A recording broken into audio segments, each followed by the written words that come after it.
Yo, what's going on, people? It's 101 Live. Welcome to Arsenal versus Leeds.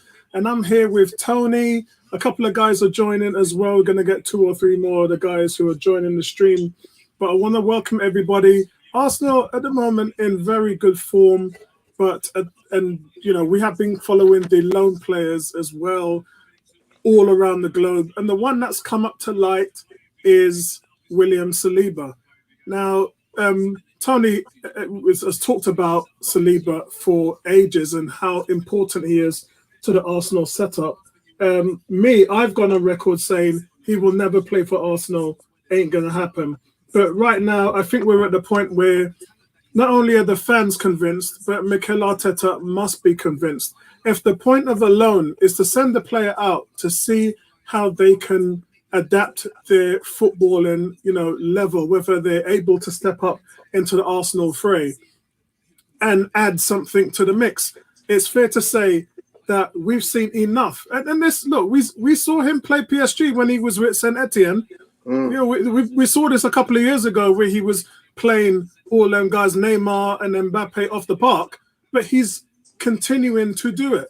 So the question is, after a stellar performance against Paris Saint-Germain, Saliba is once again a hot topic in discussions in regards to his development and his current status. Tony, where do you see things at the moment? Is he a definite to come in and play in an Arsenal shirt next season? He's a definite, brother.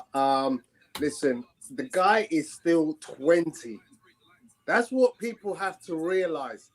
He's 20 years old and he's bossing world elite. It becomes even more difficult when you have those elite playing in the same team. Sometimes it's easier if you have to deal with one world elite player in a team with other who aren't so on that level. But this team is stacked, top to tail. Yeah. And he looked comfortable. His reading of the game is superb. This is a kid who doesn't have to tackle much. Because what he does is he reads the game so well. He's very composed on the ball. He's happy to take a shimmy, drop a shoulder, and move the ball through. He sometimes gets himself in trouble doing that. Something which they'll need to work on and ensure that comes out of his game. But as far as defending is concerned, which is his primary duty, this is a guy who's got man strength at 20 years old. Yeah, LeBron James, man-child business. In the 83rd minute, I saw Lionel Messi play a through ball to Mbappe. And when he played the ball, there was no one near Mbappe. By the time the ball got to Mbappe, Saliba was there and just snuffed it out. Like, it was almost like he teleported to the ball. And you have to think that's the way defenders have to read the game. They've got to watch the gaps. They've got to look at through balls. They've got to look at the runs. They have a combination of various different elements that they have to watch. And as a young player, it's very difficult to do that. And we know the likes of Gabriel and Ben White are doing it right now. They're doing it at the highest level. But we've never really seen Saliba consistently do that. You're talking about Mbappe and Messi. This is a kid I watch all the time. I've watched pretty much most of Marseille's games this season. I watched his games last season. And, consistently, he puts in good performances. He gets rave reviews. He gets man of the match. He gets player of the month. You don't get these accolades if you're not good enough. He's back in the under-20 team for France, which shows he's at a decent level. This is a kid for the future that we cannot afford to let go. There's no way. So just to round it up, it was a masterful performance from Saliba. 96% of his passes completed. He won 6 duels, completed 3 tackles, and didn't commit a single foul. Now, for me to say he didn't commit a single foul, I'm talking about Di Maria, Neymar, Mbappe, and Messi. And the guy never fouled once. Yeah. Add on to that Verratti. That's a team stat. Verratti is a world-class player. In the Euro Championships, it was phenomenal for Italy. Anyway, welcome to everybody in the stream at the moment. Now, give me a what's up, Apollo, so I can give you a shout out, and we'll move to the team sheet. Game kicks off in about 5 minutes, guys. It's on Sky Sports, so get with the program so we can talk about it. We've got Leno in goal, which was expected. Cedric White, and I wasn't expecting Ben White to play. I thought it was going to be Mari. But Mari's not even on the bench, so there's that. Yeah. There's definitely that issue. So something's obviously not right with Mari. So I think what you got to do is you got to take the guy who didn't burn himself out as much against Villa and play him. So Holding goes in next to Ben White, and then Klasnach. I'm not gonna, Tavares ain't played much. Tavares and Lacazette was both cramping up. That's why I told African Guna that Lacazette wasn't going to play today. So I don't have an issue with Klasnach. In the middle, we got Maitland-Niles El Nene, which I expected, so I'm happy about that. And then we've got Smith Rowe at the 10, which I'm surprised. Good choice. Yeah, Good I'm choice. surprised at that. I mean, Pepe, you kind Martinelli, of expect to Nketiah. see Odegaard, but it's strange. Odegaard isn't on the bench, so he must be carrying a knock. Yeah, very, very, very strange. First of all, what's your thoughts on the team sheet? I'm happy with it. It looks a very strong attack. The midfield, as you said, I expected the same midfield tandem of Maitland-Niles and El Neni. Kolasinac at left back is the shot to me. This is a guy who last summer and during the season before, we weren't expecting ever to see this guy again. He's suddenly back in getting game time, so I'm very, very surprised by that. But having said that, let's hope that there's no weaknesses down at left-hand side. Cedric, nice to see him get in a game because he's the guy that I'm just totally baffled with. I just don't understand the purchase of Cedric. I don't see how, he managed to get in, then out, then in, then out. And now he's totally out because Tommy Yasu is showing that, he's the answer. 7 years younger as well. Yeah. So, let's see how he gets on. I hope he has a good game. Vincey, good day to you, my brother. How is everything with you before I ask you about the team sheet? Yeah, I'm not bad, man. It's good to be back on the stream. It's been a while. I can't remember the last stream that I was on. But it's just good to be back with the family. Good evening to you. Good evening to Tony. Excellent. Yeah, I mean, the team sheet is, at the end of the day, guys have got to play. It would have been nice to see Tavares play, but fair play, he more than likely is going to feature against Leicester. So, it can swing both ways, but Kolasinac having a run out, he's in the shop window really, as far as I'm concerned. These players, they've got to be seen, but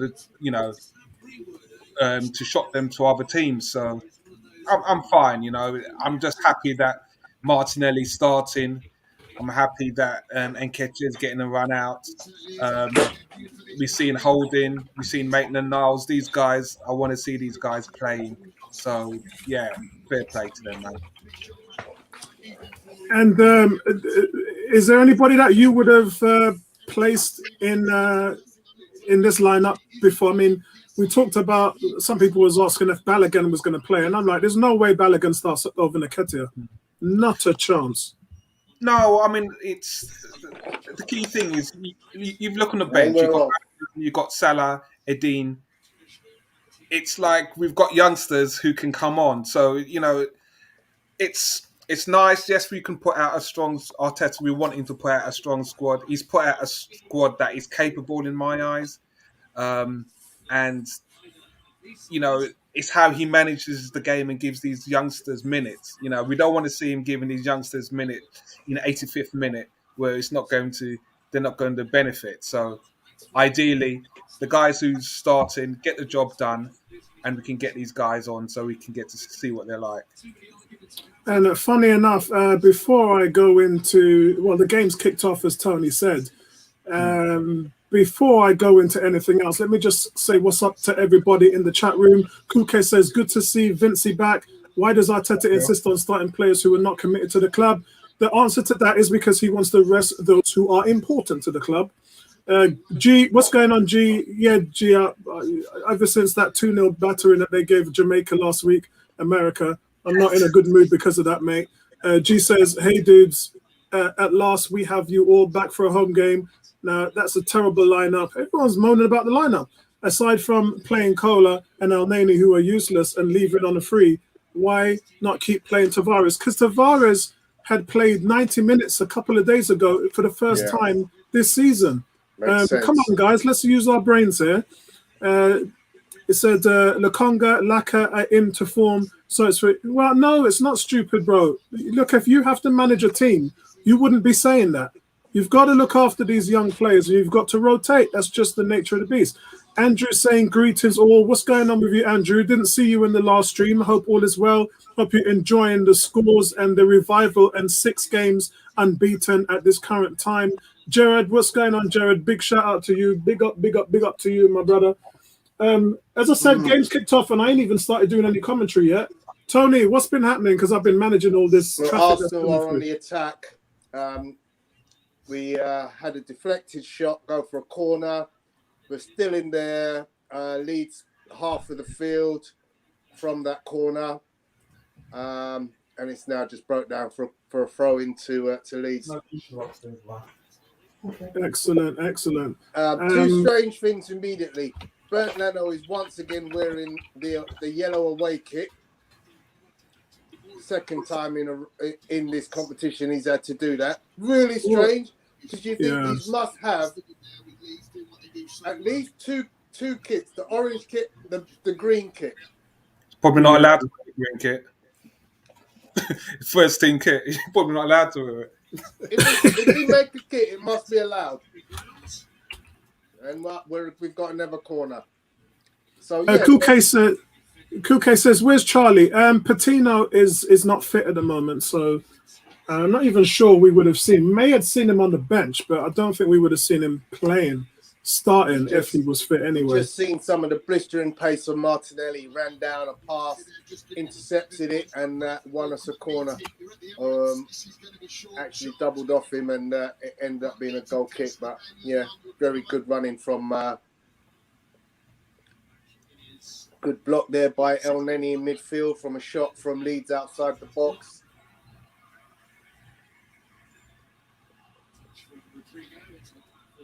Look at this, man. I mean, we're at home here. How many times have we played Leeds at home? Ball, lays it on for Nketiah. What can he do here? Oh, he's passed his man nicely. Oh, just put too much on the cross. Ooh, Kuke says, we don't play good football with our first team. Yes, we do. This is going to be horrible. Andrew says, I met Ebony on Saturday, 16th at Brixton, an event. Yeah, she's lively. She's a wonderful girl. And 18 says, is that after I met up with her? Oh my God. Guys. We've got a triangle here, and it's just. How long has this been going on, guys? Man, I mean, Lord. Can't you guys agree? You know what I mean? Just have an understanding. Well, I mean, Ebony's gonna have to get herself a man to stop all of this going on. Girls in here.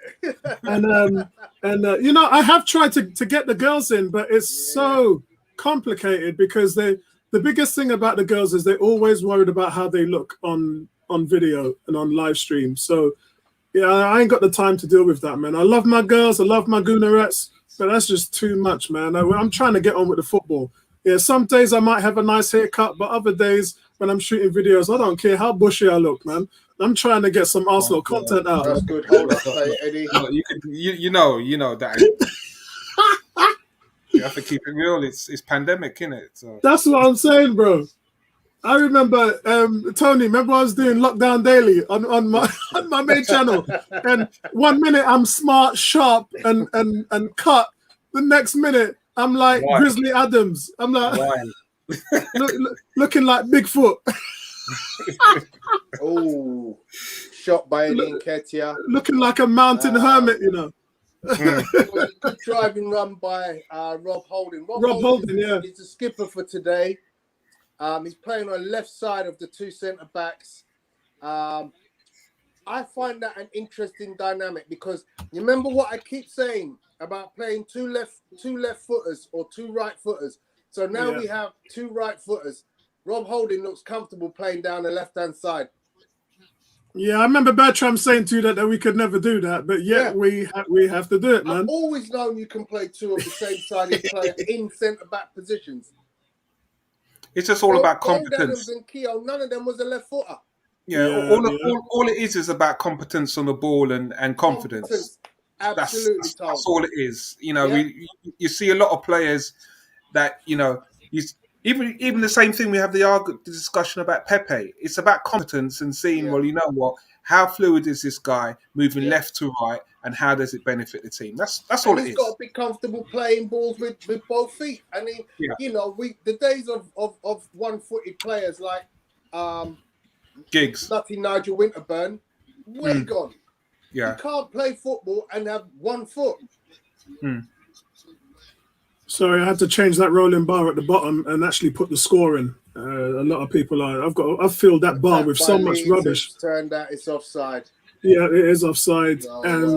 So, guys, what I liked about that was Eddie Nketiah being Eddie Nketiah, running back, running down the goalkeeper every time he's trying to play the ball out of the back, running back into the midfield. That's textbook what Lacazette was doing against Aston Villa. I love to see that, man. Yeah, he's clearly a yard offside. Yeah, but you know, with Martinelli's pace, Leeds can't afford to do anything short because he is sharp as anything. Already, he's picked up 2 short balls and made flying attacks to win the ball. And he looks like he's up for it today. Oh, long ball from Leno, well overdone. Obviously, the other thing we can notice from today, straight away, the competence that we have, the confidence that we have with Ramsdale, it just goes with Leno. His distribution already has shown itself. You know, it's not been terrible, but it's just not on a Ramsdale level. Yeah. So Andrew says the revival is nice to witness. Interesting match at the weekend. It will be a litmus test for us, test for sure. Kuke says, I agree with Greg. Why exactly is Clash? Like, bro, I already explained it to you twice, man. He's hopeless, and I thought that we now have Tavares. What is it? You don't want to burn out Tavares. He's going to win that. He cramped up. He cramped up the other day. Give him a rest, man.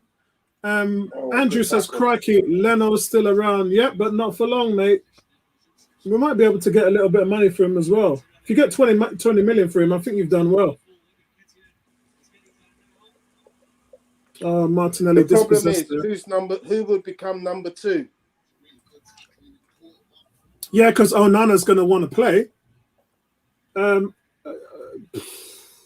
That's a tough question. I'll just go to the Championship and look at what they got down there. It's hard to take a guy like Sam Johnson away from West Brom and say, do you want to stop starting and become a backup? You can't do that, man. Penalty. No. I thought it should have been. I'm on 9 minutes 10.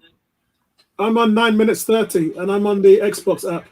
Oh, was that Eddie Nketiah? No. Yeah. No, it was Niles. Maitland-Niles got brought down. Yeah. I don't know if they're going to look at it. The follow-up shot from Kolasinac gets saved by the feet of the goalkeeper. Yeah. It's a corner for Arsenal. Smith Rowe will take the corner. Referee just having a word with a couple of players in the box. Did they have it? I thought VAR in the semi-finals. Or Yeah, VAR is only in the semi-finals and finals. Just seems a bit weird that. Dan, what's going on, Dan? I hope you're doing well, mate. Dan says Holding have a new. He's come out the last few games with a new hairstyle, isn't it? Chopped it all off and then fling it back to the sides. One time he's kind of looking like. Look like Arsenal. Also got another corner from the first corner. A couple of headers and sort of ping pong situation. So Smith Rowe with the second corner now. Yeah, I can see that now. Someone even called him Stefanov, which I was very offended by. Andrew says Xhaka will probably end up as backup goalkeeper. I'm sure he'll find a way. And then says Vincey going retro. Yeah, Vincey's with the Sol Campbell, Thierry Henry, Dennis Bergkamp, Dreamcast, man. Yeah, man, I'm just ref. going proper retro there. Okay, he just fell over, did he? I had to go up in the loft to get this, man. I'm trying not to find Ponky, but them kits are looking too nice, man. Yeah, you know that, Tone. They're looking I'll tell too you what, nice. I wasn't a fan of what Adidas are doing, and now they've just said we're never going to win against these fans. They're miserable.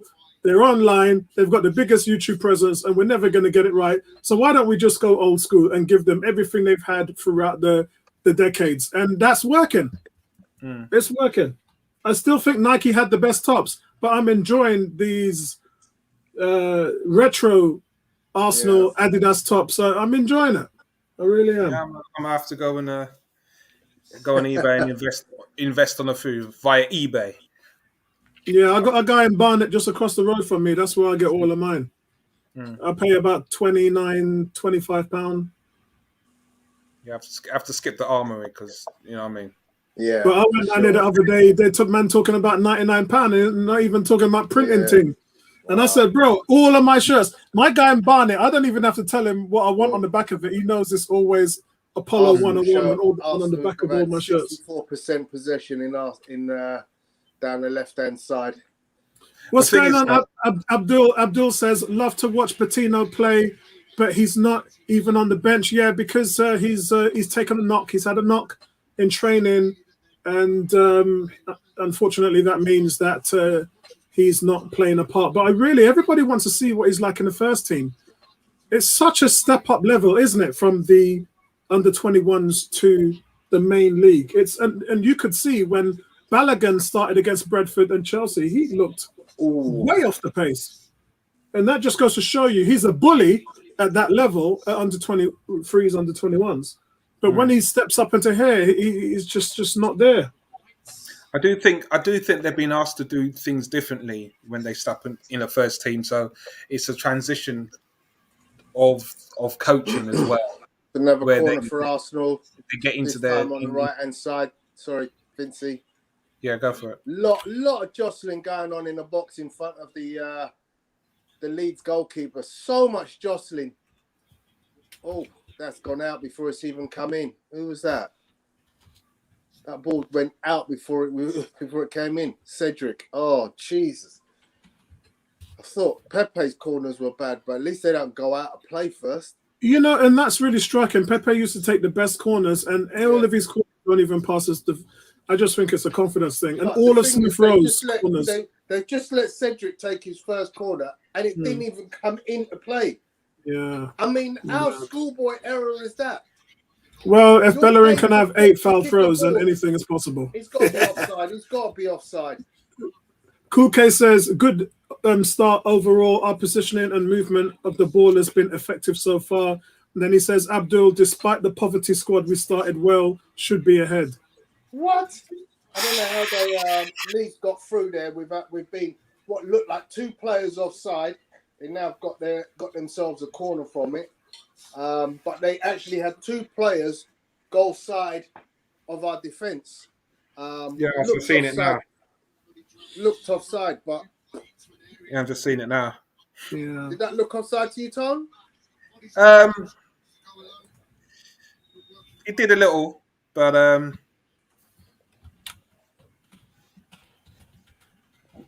they're obviously playing them tight. Yeah. The header comes up into the air. Easy catch for Leno, and we're off at the races again. Give. Good tackle. Give. Turn out. Kuke just said, did Tony just call Vincey Tony or Tone? Yeah, that's the thing. Is my name's Anthony, and my friends call me Tony or Tone or Vincey because my parents are from St Vincent, so that's it. You can call me any one of the three. It's all good, man. It's all love. So the usual Leeds press is in place, but it's not quite what it used to be. We're accustomed to seeing Leeds coming out at really breakneck pace to close down, but they seem we're having a good set of opportunity to run at them from defence. Mm-hmm.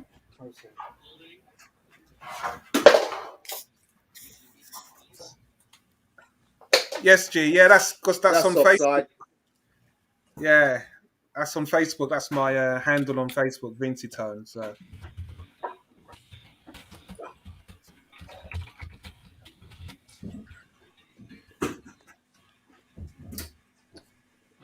Andrew, what's this? Andrew says, cheese on. I'm not sure. I don't get that. Kuke says, damn, Nico done hard work and then he lost his balance. Pepe trying to play himself off the team.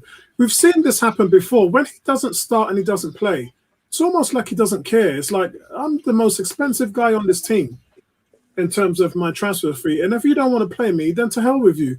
It seems like that's I see effort from him. Oh, what's a lovely turn.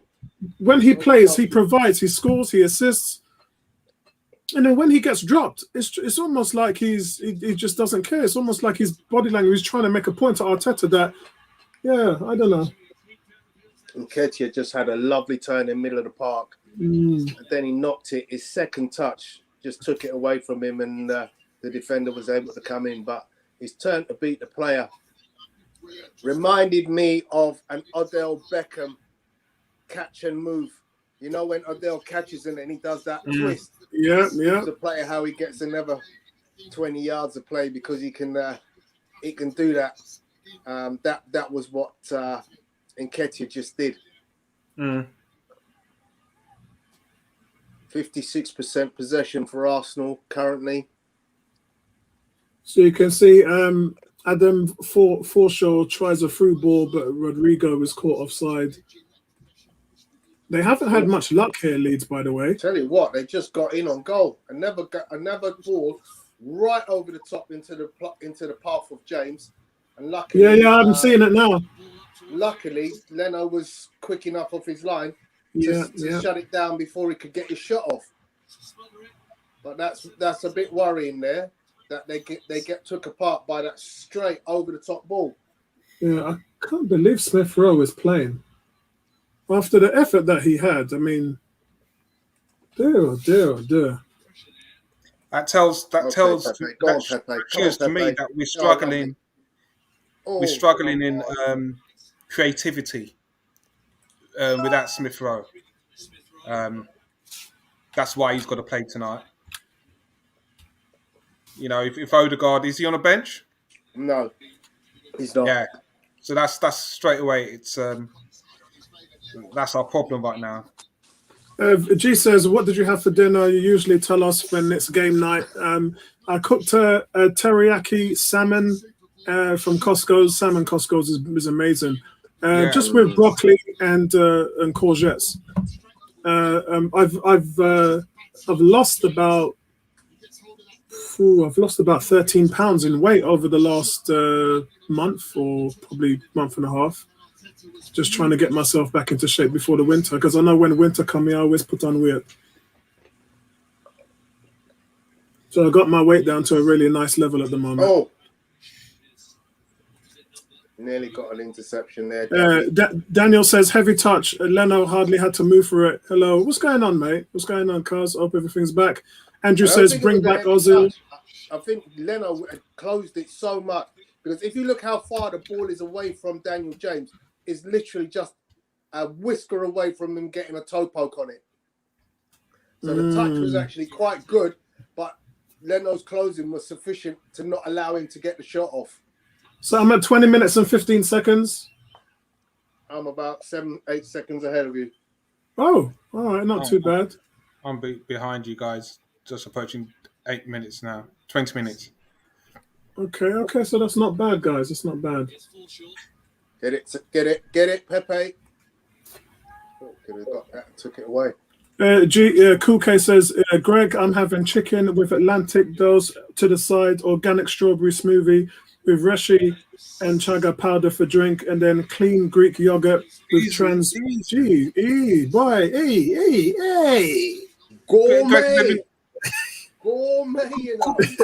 Cool K's living large, mate. Hey, Tesco's in the house. We need that address, man. We need that address. You got that Chef Boyardee business going on. Chef Boyardee. I'm gonna forget Deliveroo for the next game, man.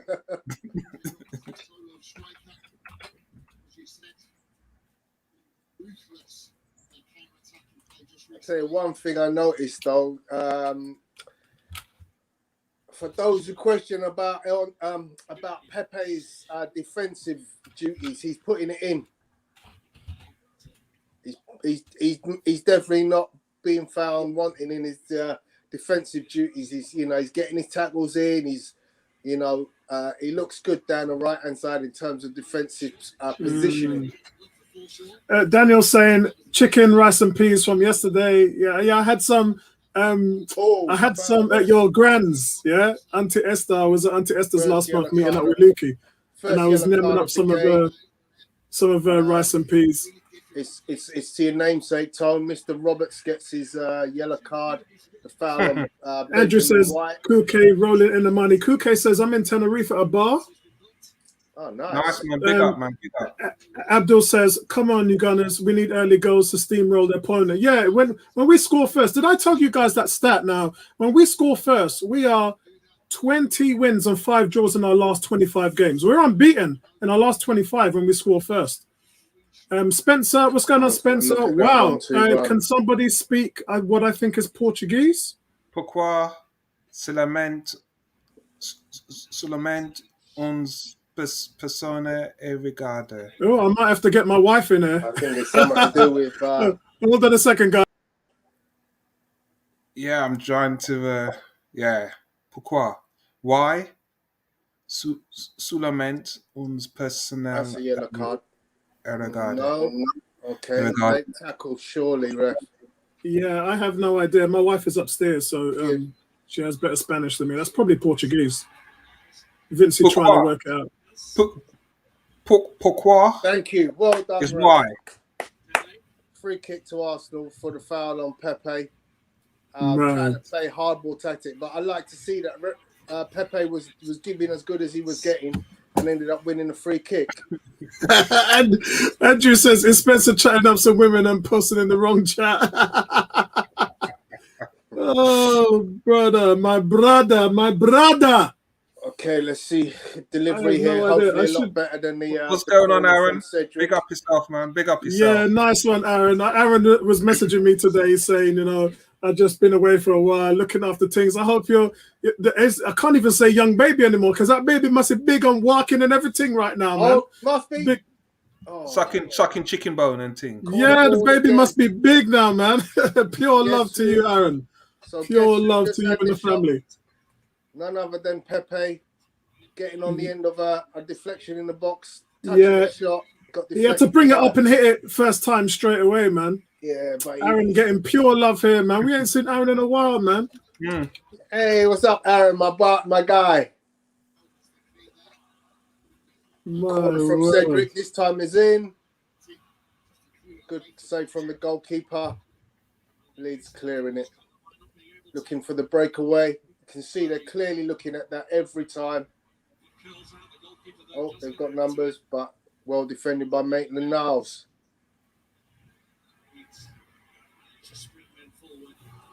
Yeah, I can see that the cover from Niles. Niles does his angles so well. I don't think there's anyone as good as playing the defensive angles and gap play as Maitland-Niles on the team. We saw it in the first 6 months when he was playing in the 3-4-3. In the midfield, it's very difficult to get anything by him. He's so locked on, man. It's such a shame that Arteta didn't play him and he didn't continue his England call-up. Such a shame.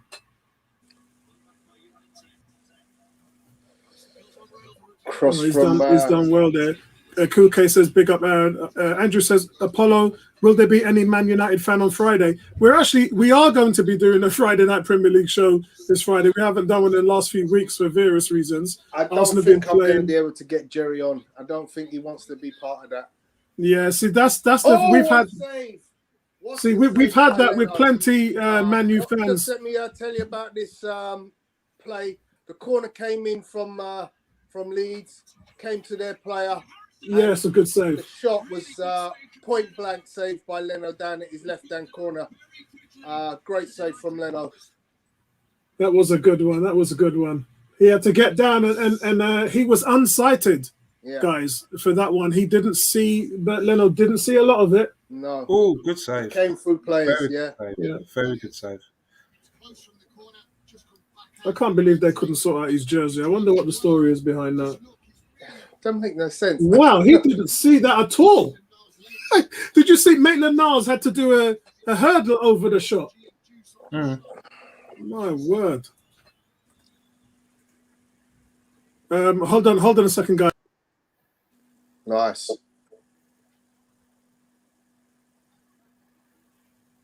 Come on, boys. Options.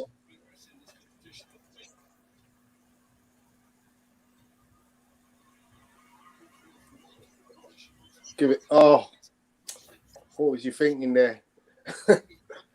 A moment of madness from Smith Rowe, just when he's got Pepe on. He plays the ball. Yeah, I can see. Look at the way he runs. And then he just puts the ball to nowhere. Obviously, Smith Rowe would have heard what Cara said about him, in that he is one of the most exciting players with the ball at his feet, running at defenses. And that can only give a young player who's 21 more confidence and more talking about getting more confidence. I think Leeds are getting more confident now. They're getting a little bit more play, being a lot more aggressive down at the front end. Good block from Elneny. They've managed to get a couple of corners now.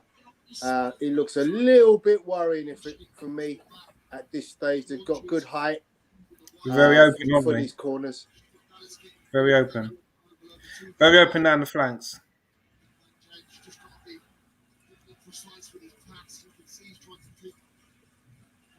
And another save from Leno from, again, an unsighted position. So, yeah, despite all of our good play, it's Leeds who have had 2 shots on target that Leno's had to save. Yeah. We've not yet, I believe, troubled the keeper. Not at all. Andrew says Aaron Ramsdale goes up yam and plenty a curry goat so he can get down better than Leno. 18 says, Andrew, that's why Ebony said she'll cook for him instead of me and you. So that, you know what I'm going to do? I'm going to send Ebony this message. I'm going to send Ebony this message.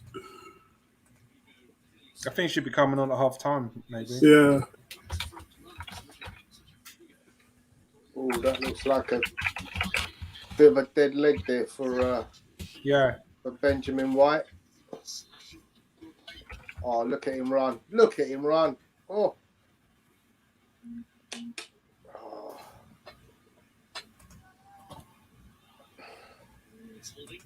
Oh, touch of a rapist there from Elneny. Aaron saying, big up to everybody, man. Big up to your little girl. There's a man over. Don't let it get there. They let it get there. Luckily, Benjamin White or Frederick I think this is this Elneny's first game of the season? Because he didn't play in the.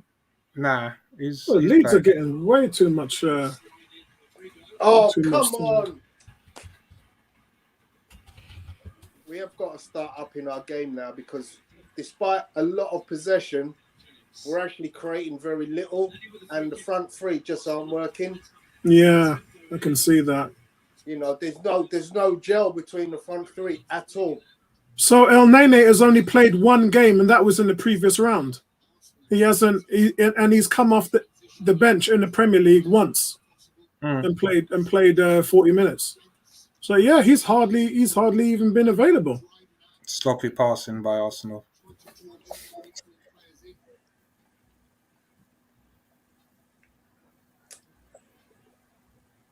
I tell you what, it's hard to gauge. It's hard.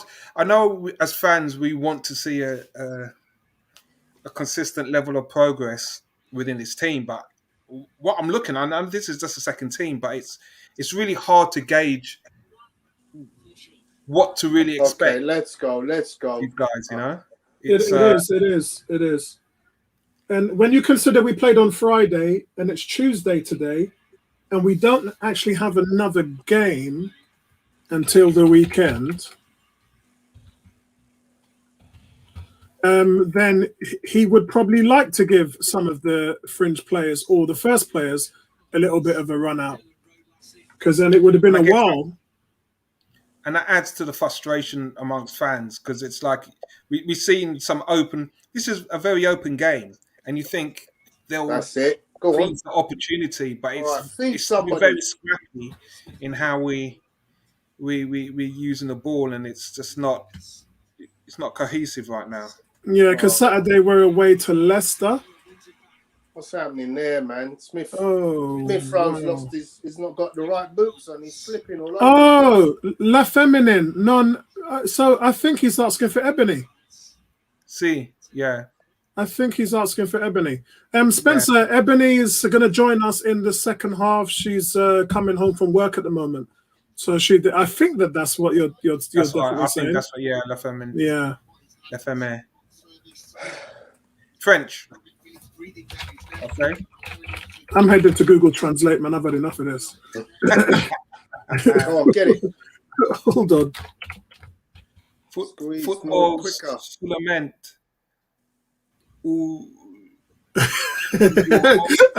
Another rival? Back canal. Pressure. Okay, I don't like the way Leeds are getting more and more comfortable in this game. Oh, yeah. Yeah, this translates to, unfortunately, the women. Maitland. Nice. Go on, and it is French. Yeah, it is French. Oh, what was going on there? What the... They just don't seem to be able to work for each other up top. You know, the ball breaks, you got a 4-on-4, and then you can't find the open man. But Tone, don't you think we don't look settled on the ball even when we have it? I just think they seem to not know where each other is going to run. So Spencer says football only today. That says football only today. So yeah, he was talking about Andrew says another rival. Hey, Aaron says Apollo worldwide. Yeah, man, just head over to Google Translate and air my man out. Funny you mentioned that, Aaron. I was on my YouTube. I was on my YouTube analysis today, and 6.9 of my views are from international, and YouTube are having to translate that. So I do get quite a few people. I had 30,000 views, I believe, last month. Ooh. So 6% of that is quite a lot, actually. My God. A breakaway from Leeds from our corner. They ended up with an overhap of, two men on the back post. They're getting too comfortable. Way too comfortable. So I had nearly 2,000 views. They're not tracking the runners. Look at that. No, it doesn't look like it. It looks like they're definitely on the back foot. Look, I mean, step overs there. The defense is all over the place, to be honest. I mean, you got Maitland-Niles. Look, Maitland-Niles has dropped back as a centre back there. Look, you've got Ben White, you've got Cedric, and Maitland-Niles. So where's Rob Holt? Oh, Rob Holt is on the back on the back post. Ref. What the hell? Why didn't Leno just catch that? Did you guys just see that fist? Yeah, he always does that though. He never catches. He always punches. Oh, what a donut. Foul on Martinez. Can't really say still what exactly happened, but Martinez is obviously putting pressure on the defender. It's just a straight arm. It's just a straight arm. It's an accident. So, guys, I'm going to piss you off again because, as you know, I was the first man to jump off the Martinelli bandwagon because he just hasn't been at the standard. Has he actually even touched the ball in this game? Yeah, several times. Several times. I'm saying, has he touched? Has he done anything with it? That's what I mean. Yeah, no, and that's what I'm saying about the whole front three. The front three that are not working. You know, this game, you can tell this game needs Lacazette in. Yeah. Because he would gel the front, the three behind Lacazette would gel. Yeah. I love Eddie's for his effort, but what he doesn't do is he doesn't bring other players in. Yeah, it's ISO. You know, I don't see a problem with Martinelli. The problem is he's not getting a good run out. He's just not got. I mean, I don't know what it is, but there's no relationship with anybody down that left flank. You know, at the end of the day, in his heyday, you knew that he had a backup in Tierney. Yeah, he'd run down, Tierney be overlapping, and there'd be options. In you come, Leno. Thank you. I mean, he doesn't even look anywhere near the player that scored 10 goals 2 years ago. He's just not getting on. Oh, look at that. And the through ball goes through. Leno comes out. Leno looked very hesitant there of getting off his line. He hesitated. Yeah, he did. If you look here, they're going to play the replay. Ball comes through. Looks like Maitland-Niles missed a tackle. Look. Leno was actually backing off. Then he decides to come. Yeah. Very strange from Bert Leno there. Aaron, big shout out to you and a big donation from my man right there. Says it's been a while supporting the thing. Yeah, thanks for that, man. I really appreciate that, bro. Really, really appreciate that. What is that, Leno?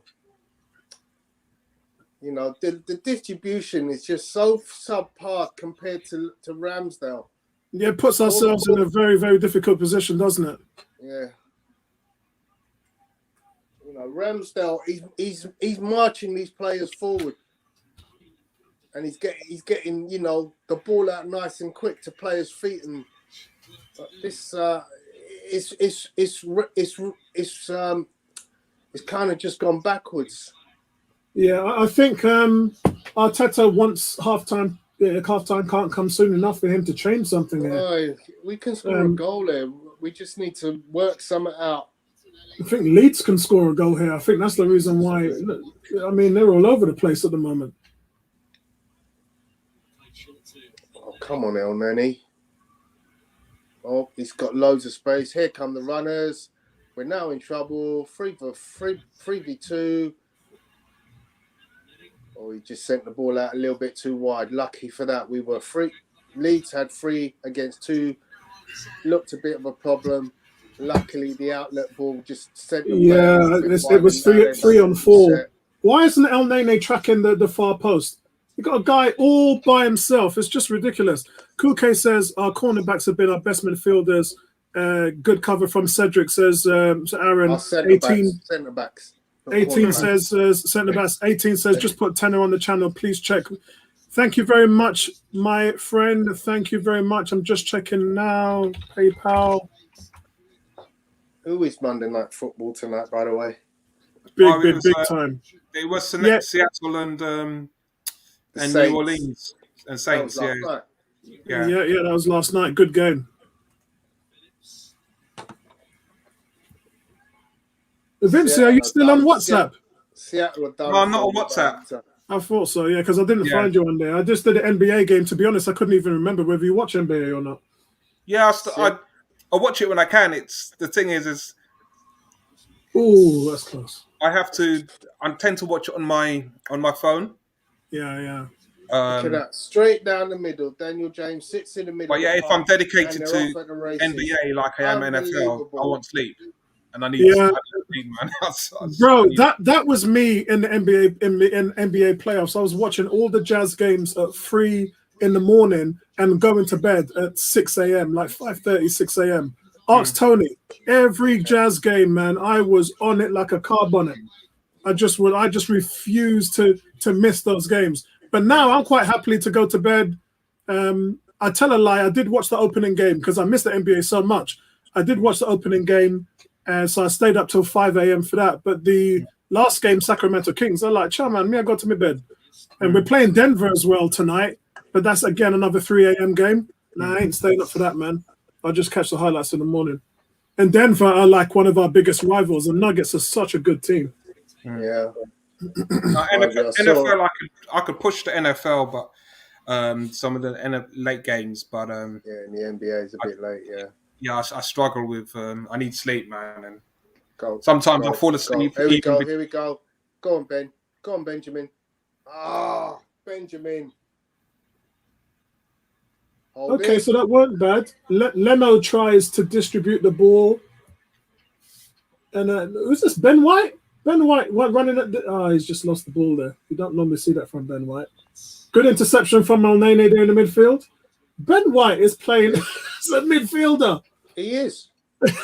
It's because he's frustrated that they're not doing anything with the ball. Martinelli gets the ball, runs across the entire midfield, and yeah. It's so sloppy right now. Is that Pepe? Yeah, Pepe giving it to Smith Rowe across his deflection at Arsenal corner. It's sloppy, man. Sloppy, guys. But the thing is, you know, I'm looking at players on the ball, and our movement is really poor. We're not supporting them, not giving them real good angles to, you know. Oh, okay, it looks like a handball. This corner for once. Smith Rowe's cross looked like it hit Phillips on that. What? I thought the goal was about to ripple. The header, I think, came in from Ben White. No, it's Klasnach. Yeah, wouldn't it be funny if he scored? Yeah. Oh, hit it! Oh my God, how have you missed? Oh, what's going on, man? Nketiah crosses the ball in. It's not back by Ben White. It came off Smith Rowe volleys wide. It came off Pepe on the 6-yard line, but he didn't know anything about it. Ricochets into the path of Smith Rowe on the penalty spot, and he goes wide. Foot. Yeah, he's a little bit more composure on that with the left foot. That could have been the Aaron, you're probably ahead of us because I'm not watching it on my big 4K TV OLED in the front room. I'm in the office here, so I'm watching it on this boys. At the moment. There we go, and off you go. You know the Xbox originals. Yeah, they're setting up Xbox Live on the Xbox original that you can play. Really? Yeah. That's crazy. Yeah, there's another company setting that up, so yeah, you soon be able to play your games online. Find someone. Good. Yeah, Leeds are pressing us now, man. Nobody's making a run past the Leeds defence. Yeah, the movement's poor. Look, Nketiah picks the ball on the halfway line. The ball is going across the pitch in the middle of the park by the midfield, and there's no movement up front that makes anyone want to play a ball through the lines. So it's like playground. This is like proper playground football.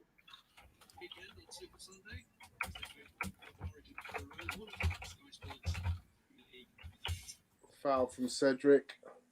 Aaron just asked me to drop my Xbox game tag. My Xbox game tag is Apollyon 24.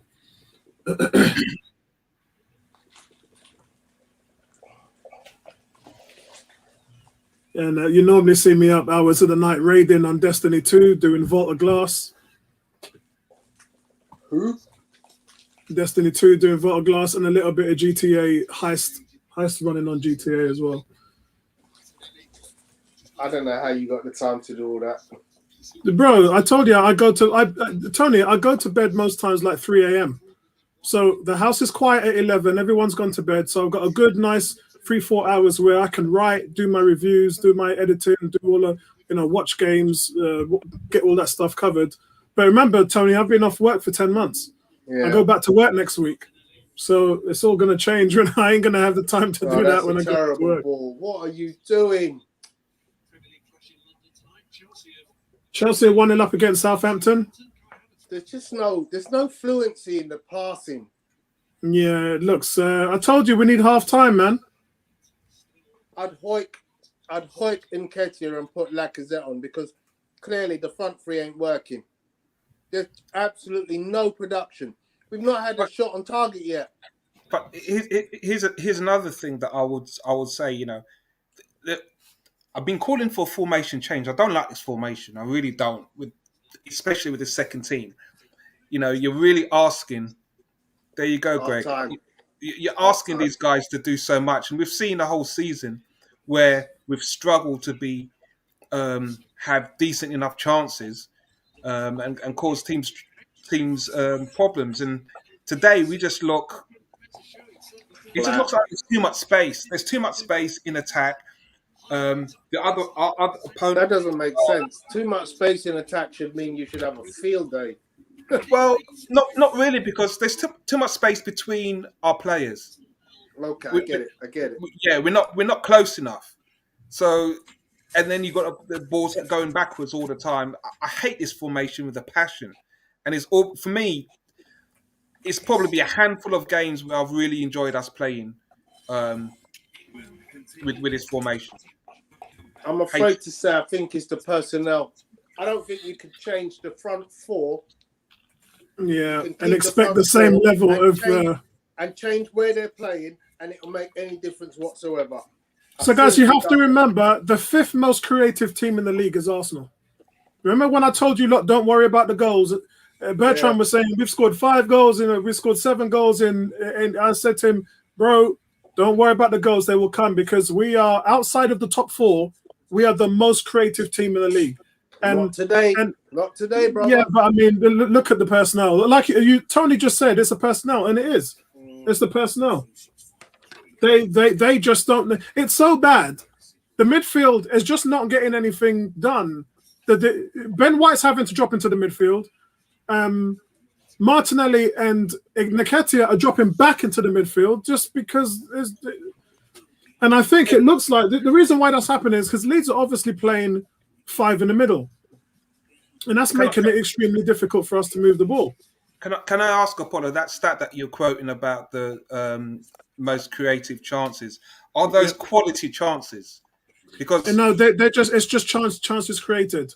It's just whether they're quality or not. That the league doesn't differ in. I think the one you're talking about is big chances created. There's a difference between the two. That's what I'm saying. When you look and you watch games and we go away from games saying, you know what, our chances were scrappy. We didn't do enough, and this is the problem. We may, get into the opponent's box, but quality chances. So do you know what the difference is? No, tell me. The big chances created is when someone has a chance and then it ends up in a shot. It ends up being a shot. Or where it's forced to save, or it's just gone wide. We're 7th in the league in that, but in chances created, we're 5th. So we're not bad. We're not bad. But the problem was we were so wasteful, and we just weren't scoring. But now the goals are starting to come in. They're starting to flood. So a lot of people are saying, what's going on? What's going on? Nothing's going on. We're just being more clinical because the chances were there before. Yeah. The stats said that we were a very creative team. The only difference is people are getting their act together. Aubameyang's got 4 goals in his last 4 home games. He's got 7 goals this season. Only Salah from Liverpool has scored more goals in all competitions. So I'm going to give you some stat. I think it was about 10 minutes ago. I said Arsenal had 56% possession. Yeah, about 10 minutes ago. End of the half. The percentage possession is now 49% to Arsenal, 49.5, 50.5 to Leeds. So that goes to show how this game has changed immensely in a 10-minute period. Yeah. Just some other stats for you. Arsenal have had 6 total shots. Leeds have had 8. Arsenal have had 1 shot on target. Leeds have had 3 shots on target. The 1 shot on target was Said Kolasinac at the very start of the game when the ball rebounded to him, and then he had a shot at goal that the goalkeeper saved. Since then, we've not had a shot on target. Pepe has had the most shots. He's had 3, but none of them on target. Mad thing. Hold on a second, guys. I've got to get some more drink. Back in a second. No problem. Pass percentage, 84% pass completion by Arsenal, 82% from Leeds. Aerial duels. We've won 8 aerial duels compared to 3 by Leeds. But Leeds have had more tackles. They've had 8 tackles to our 5. We've had 8 corners. They've had 4. Any other stats that you need? Tick. Yeah, I think that's it. But this game has changed a lot for me, and I think Arteta has to do a massive change very quickly to change the flow of this game. If he doesn't, we will concede early and we will lose this game. I guarantee it. If he does not make a change early, we will continue to be on the back foot. We will concede a goal and we will lose this game.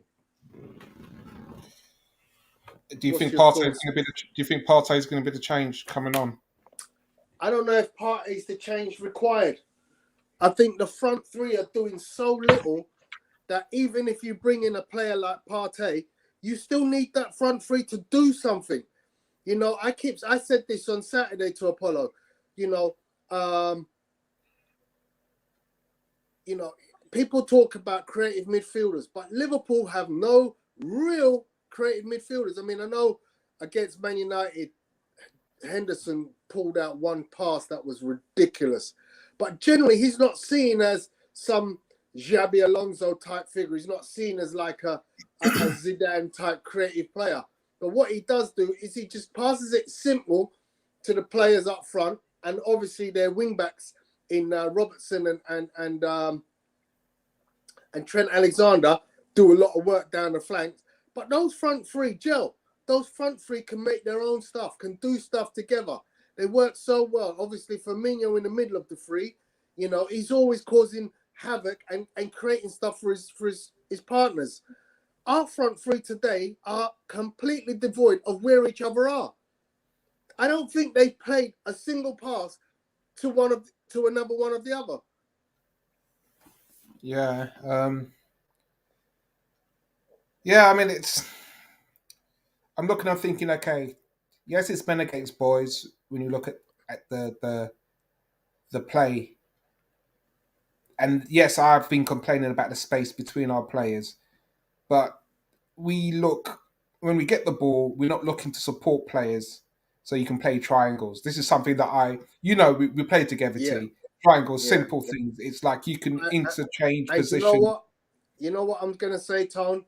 The Man United Liverpool game was a classic example of triangles. I can't tell you how good the triangles are by Liverpool that game. The fact that they stopped scoring when Man United went down to 10 men, I'm baffled. Yeah. Because it should have become easier. It should have been easier, yeah.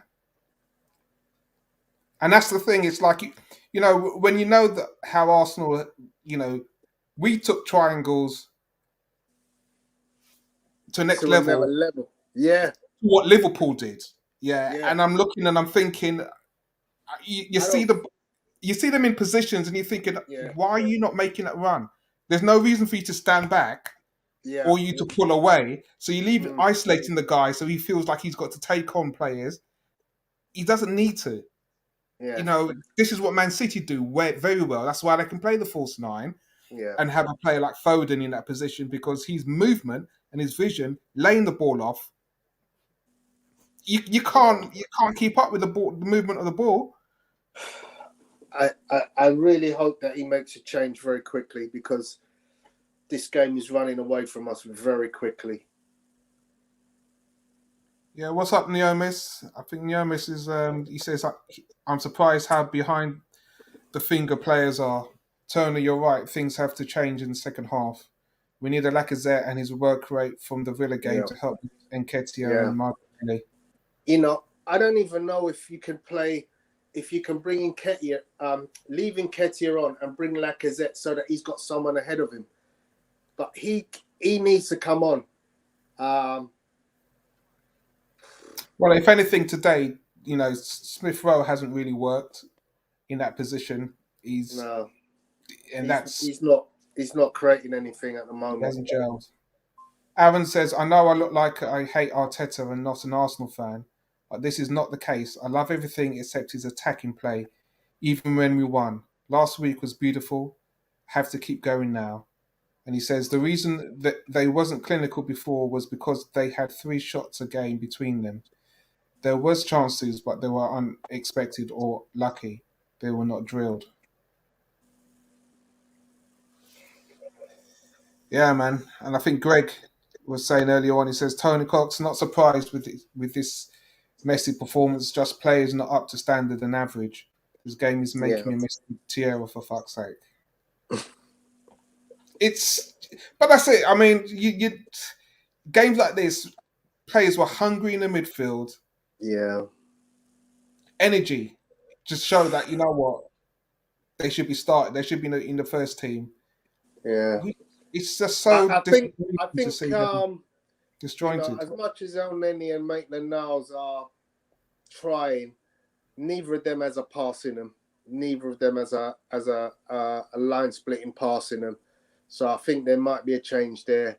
But the one that I think they have to make is somehow right now you have to bring Lacazette into this game, because the game has got away from us and we've got no attacking threat right now apart from winning corners and delivering dangerous corners. But yeah, got to do something else if we're going to win from an open play.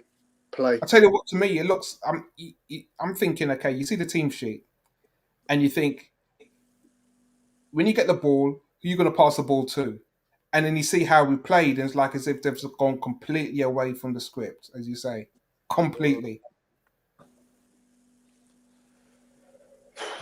Naomis was saying Emma Smith Rowe looks tired, where is Odegaard? I think Odegaard didn't make the bench. He didn't, no. Naomis also says, bring on Salah. He has a pass in him. Salah Adine. Yeah, he's the young kid from the under-20s. He's good, but I'm not sure if he's ready for this. I mean, this is good. This is a tough game. This is a really physical, tough game. You know, Leeds aren't the type of team that you want to throw someone in against. In the previous round against Wimbledon, yes, absolutely, I would have thrown him in. But in this game, I don't think he's. It's the kind of game you want to risk a young teenager in.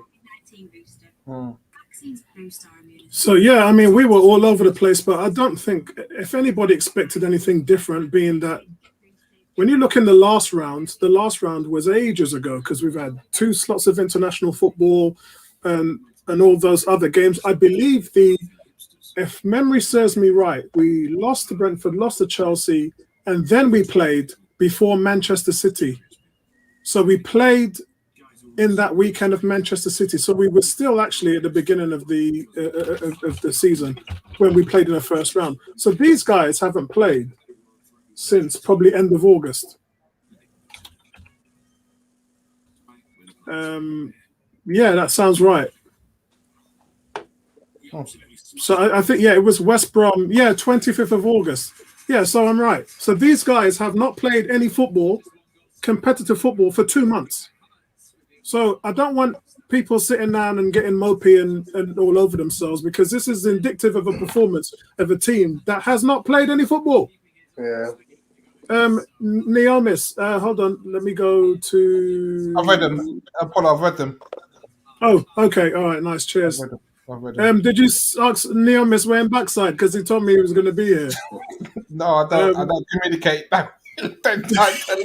Listen, I can't even do it in a Bayesian accent, so that's why it don't come off the same way it does for you.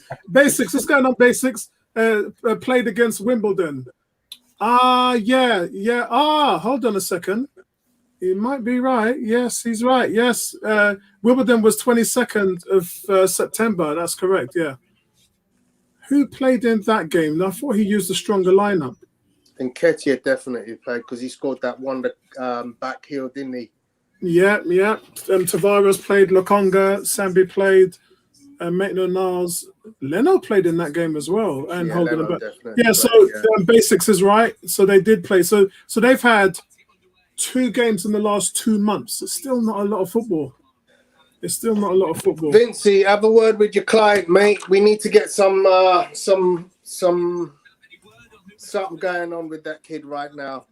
Man, he's been told to keep his skin on the left-hand side, man. I don't know, man.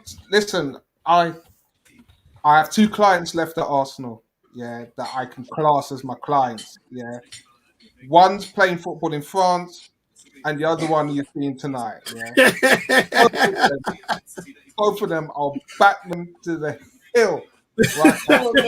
What's going on at Arsenal? Maitland-Niles. I'd love to have him as a client, but Apollo had him before me, man. I can't teeth man's client like that, man. Yeah. I can't teeth man's client. That's my boy, man. Holden, Maitland-Niles, Eddie, what have you done for me? Okay. Yeah. Oh, yeah. Sorry. And Bellerin. I have 3 clients. Bellerin. Yeah, I just saw that come up in the chat. I forget. Oh, yeah, it's Bellerin as well, man. But yeah, man, it's so sad to see. It's so sad to see Martinelli playing the way Leeds he's making now. a change. He's coming on. So Adam Forshaw has gone off. Matthias Klitsch has come on. Andrew says Vincey is still making his change. Oh, of course. Every day, my brother. G says, who's Tony's client? I know Bertram Spence is Stan and Josh. Some crazy stuff. Vincey stole my client, man. Vincey stole my client. I had William Saliba. I'm always going to have Nicolas Pepe. Pepe's my guy. Yeah, I love Pepe, man. I think the thing is, I would use Pepe in a different way, and that's the thing. You see players that got attributes, and you love what they can bring to the club. Yeah, Saliba, man. I just think for me, Saliba, I think he's better than Van Dijk. I'm serious, man. The guy's that's a big claim, bro. Well, I'm telling you, I'm not messing about with the guy. Well, Gabriel's stats is better than just about. Gabriel's got the 3rd highest stats in centre backs in the league. He can get there. I can say Saliba can get there. He can get there. Get it. So Rabbi says, nice. Who do you think is going to win, Arsenal or Leeds? Good. I think Arsenal's going to win 2-0. I think they're going to make subs. I think they're going to bring on Lacazette. I think they're going to bring on a couple of players, and I think they're going to they're going to walk the game as it goes on. Andrew says Apollo is Xhaka's agent. Jeez. Backside. That is not a foul, ref. There is no way that's a foul. Oh, jeez. That is not a foul. You're going to see the replay, Apollo. That's not a foul. The guy has not got the ball. All you're doing is defending the ball. You're using your body to shield the ball. Yeah. Actually, I would actually like to know how, if you had to play Xhaka, Apollo, you had to play him. Get it? Nice one, Pepe. Go on, Pepe. Who would you partner him and what formation? Cedric, do something. There he is. If I had to... have to play him. If I had to play him? Yeah, you have to play him. What formation would you play Xhaka? Right, I'd play him as the water boy or the orange slices. You're so wrong, I get him to bring the orange slices on for the players. You're so wrong. Oh, God. You must see some work. Guys, we just had an opportunity there to get a shot at goal. Martinelli looks hurt. In fact, it was 2 opportunities really. We didn't get a shot at goal. It's just another opportunity where you go. If you get your passing right, somebody has to get in on goal. Southampton's just equalised against Chelsea. Kuke says Saliba is Tony's. Andrew says, don't mind him pretending to be like he. And Daniel says, yeah, what him say. Kuke says, did you see Apollo's video last week where Xhaka kisses that girl? The music was funny. Yeah, because I'm a big anime fan. I use anime music. That was hilarious. Every time I do something like that on the video, my son always cracks up. I don't do it all the time, but I try to put some jokes in there. It. Here we go. You didn't see it, did you, Vincey? Nah. The video. Oh, hilarious. Yeah, Tony, you can see the control and passing is poor tonight. He's getting them in trouble. You know, if somehow, you know, one of them front three has got to pull defenders out. He's got to make a run that pulls at least 1 to 2 players out so that somebody else is free. You can't stay left, right, and centre. You have to go across your man and make a move like you're moving to the opposite side so he pulls players. Yeah. Oh, great play by Leeds.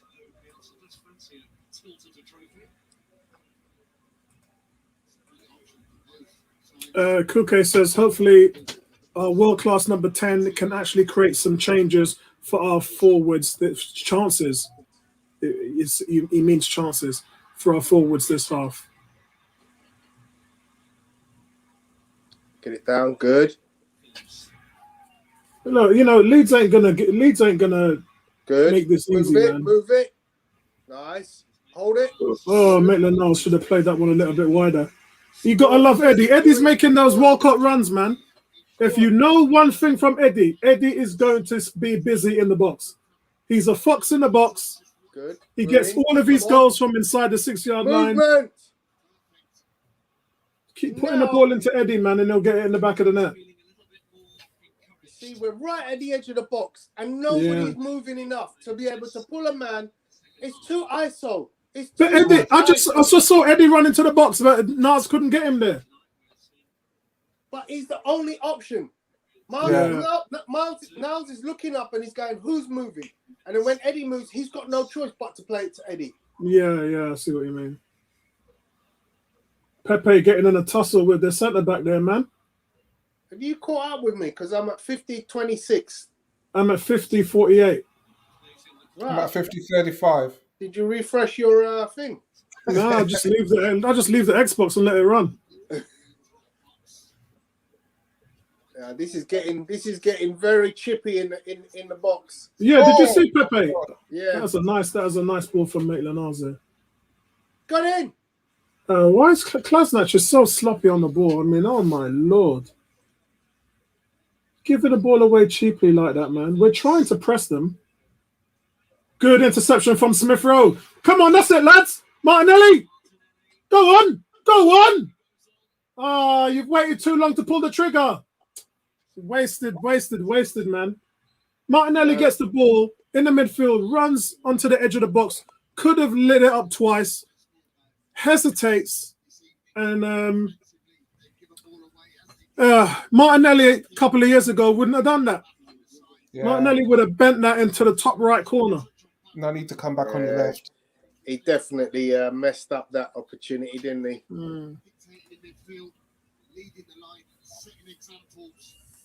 They're bigging up Calvin Phillips. Calvert-Lewin. Calvert Phillips from the international, who was outstanding in the Euros. They're bigging him up. This pitch, isn't he? I'm watching BN Sports. I'm watching the BN Sports too. He's all over the heat map. Oh, Leeds have made a never change. So they've got 2 sets of fresh legs in early in the second half, and Arsenal still running. Well won by Ben White there. Good defensive interception from Pepe. Smith Rowe picks it up. It's a good ball from Eddie Nketiah out wide to Martinelli. Come on, lads. Martinelli on the left. Oh, he's done well. He's in the box. It's out for a corner. See, Pepe does the work. Pepe's doing the work. Always has put a defensive shift in, man. That's the biggest change in his game. Martinelli looks so hesitant on the ball. He hasn't played much football. He's done well to win a corner there. But he should have delivered. There was a point in that run where he should have delivered. Ben Hurt, is that? Oh, yeah. Oh, God. Ben White's down. Oh, this is why I didn't want him to play. He's a tough lad. Come on, Arteta Benjamin. must be pissed off now. Callum Chambers is coming on, probably for Ben White. Come on, man. If you're bringing him on now, why didn't you just start him? You got a game in 4 days' time. You can't be playing players like Ben White, man, for an hour. Yeah, that's harsh. That's harsh. Look, it'll be fine. If he gets up under his own power and walks off, then it should be okay.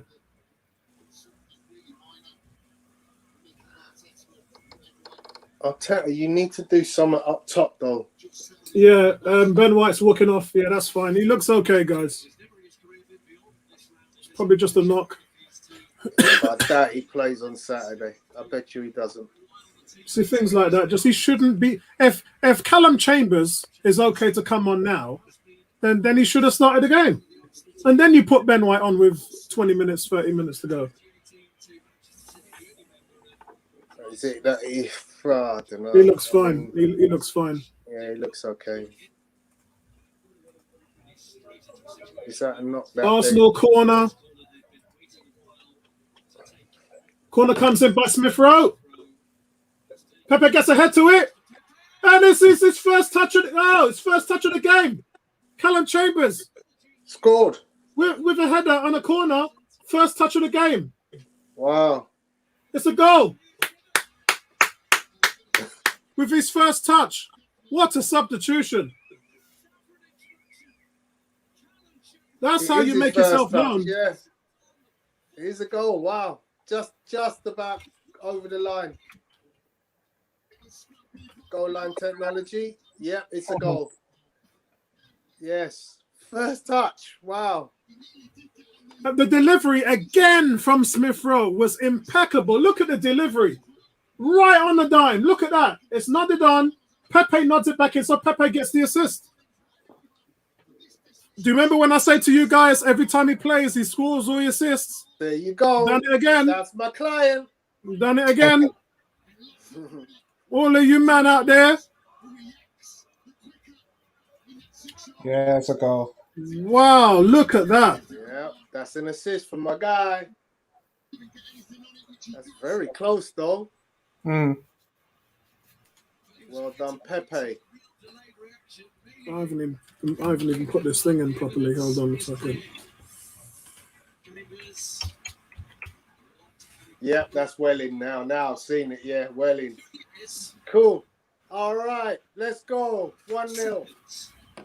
Let's take off the brakes now.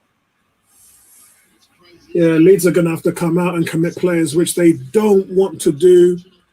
Football says hi. What a name, Football. There's a Barcelona flag behind it. So what's going on, bro? Big shout out to you, my friend. Aaron says Pepe gang. Daniel says definitely over the line. Yeah. Daniel, you know why I'm behind? Because I'm watching it on my Xbox, man. I'm watching it on my Sky Go app on here. If I didn't have to do this stream, I'd be watching it on my big television, enjoying the coverage. Come on, close down. Take the inside man, Pepe. Good. Yeah, not a good time to be a Barcelona fan. Yeah, man. Ronald Koeman's he got a lot of flack from the fans after the loss in the El Clasico this weekend. Mm-hmm. Yeah. And did you see what he said about the players, the fans? He said they lacked education and they have no moral values. Wow. You know how he's been going on and on about their fans? Oh, my God. He needs to watch himself, man. Wow. I rated him as a player. I loved Koeman as a player. Loved him. Oh, what a fantastic player. Loved him. Yeah. One of the best. But it's not going to plan with this team.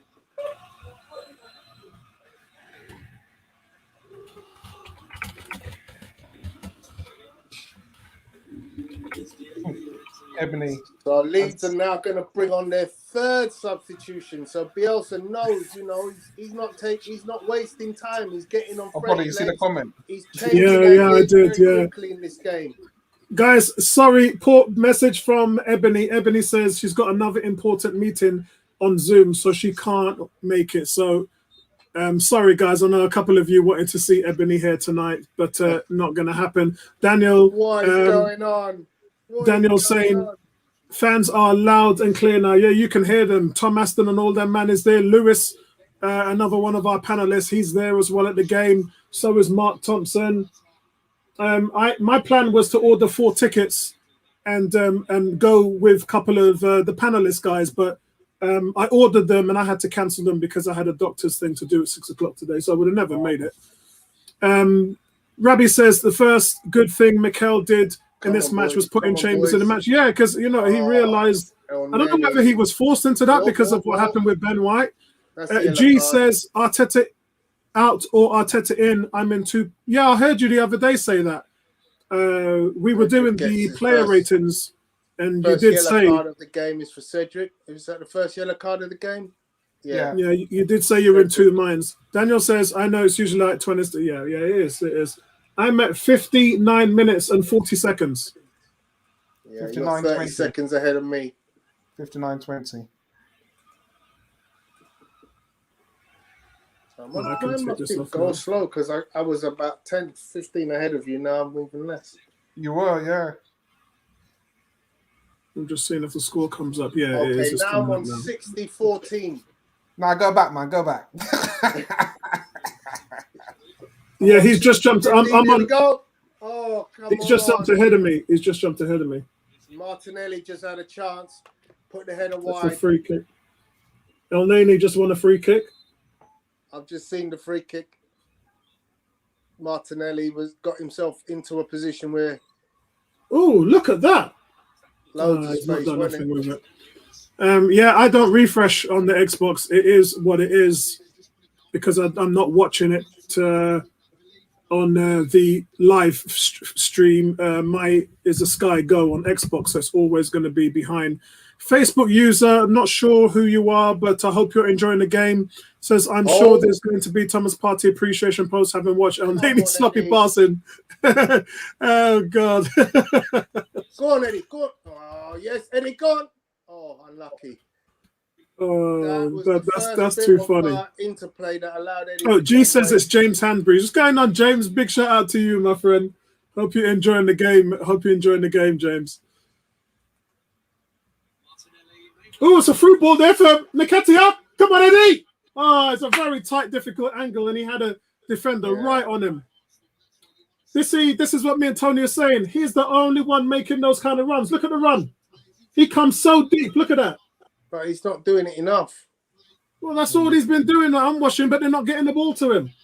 He's dropping in the midfield. Arsenal have picked it up with five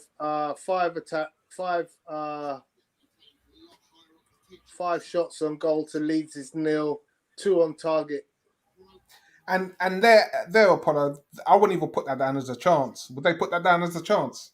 Yeah, they would. That? Look, which one? Goal attempts. Yeah, because it says second half attempts, Arsenal 5. You know, that wouldn't, to me, that's a nothing chance, really. It's not a quality. Move.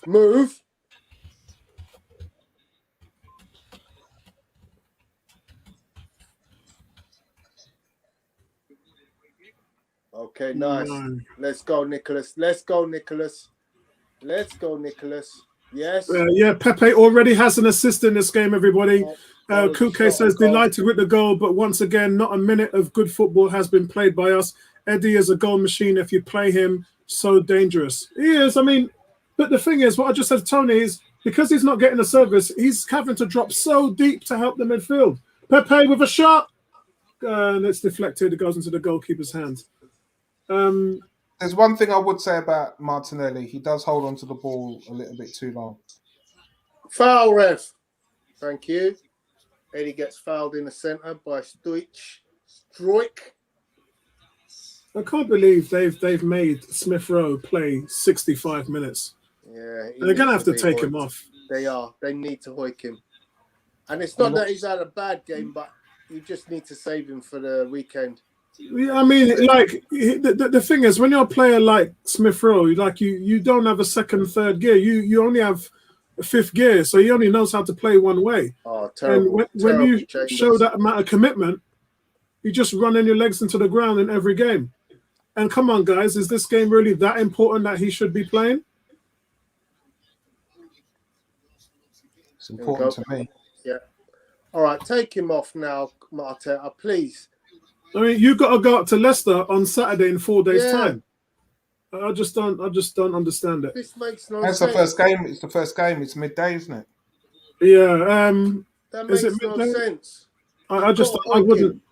Yeah, I was surprised. I was surprised that he's playing. Him and Ben White. Yes, Cedric. Who's there? Midday game, first one. Oh, Polly, you seem that you're doing quite well in the fantasy, man. I'm trying to keep up with you, man. Yeah, I haven't touched it in about from the last international break. And now you mention it, I'm gonna have to go and give it a look. You're doing well, man. You're doing up there. You're up there. You got to find a player there, Cedric. He gets an opportunity for a cross and then he crosses it and nobody. Oh, I'm looking at my screen now. Oh God. You know what? I just realized I was halfway through writing a Venom review. I did my Doom review and No Time to Die James Bond. And I saw Venom 3 weeks ago and still haven't had the time to get a review up. No, it's sitting right in front of me here. I want Eddie to score. I want Nketiah. You see, now when Cedric gets the pass from Pepe, that's when Eddie needed to run and bust the gut to be on the end of that line drive. It's a long one there. That Chambers. Yeah. Nice. We got numbers. Deliver. Yes.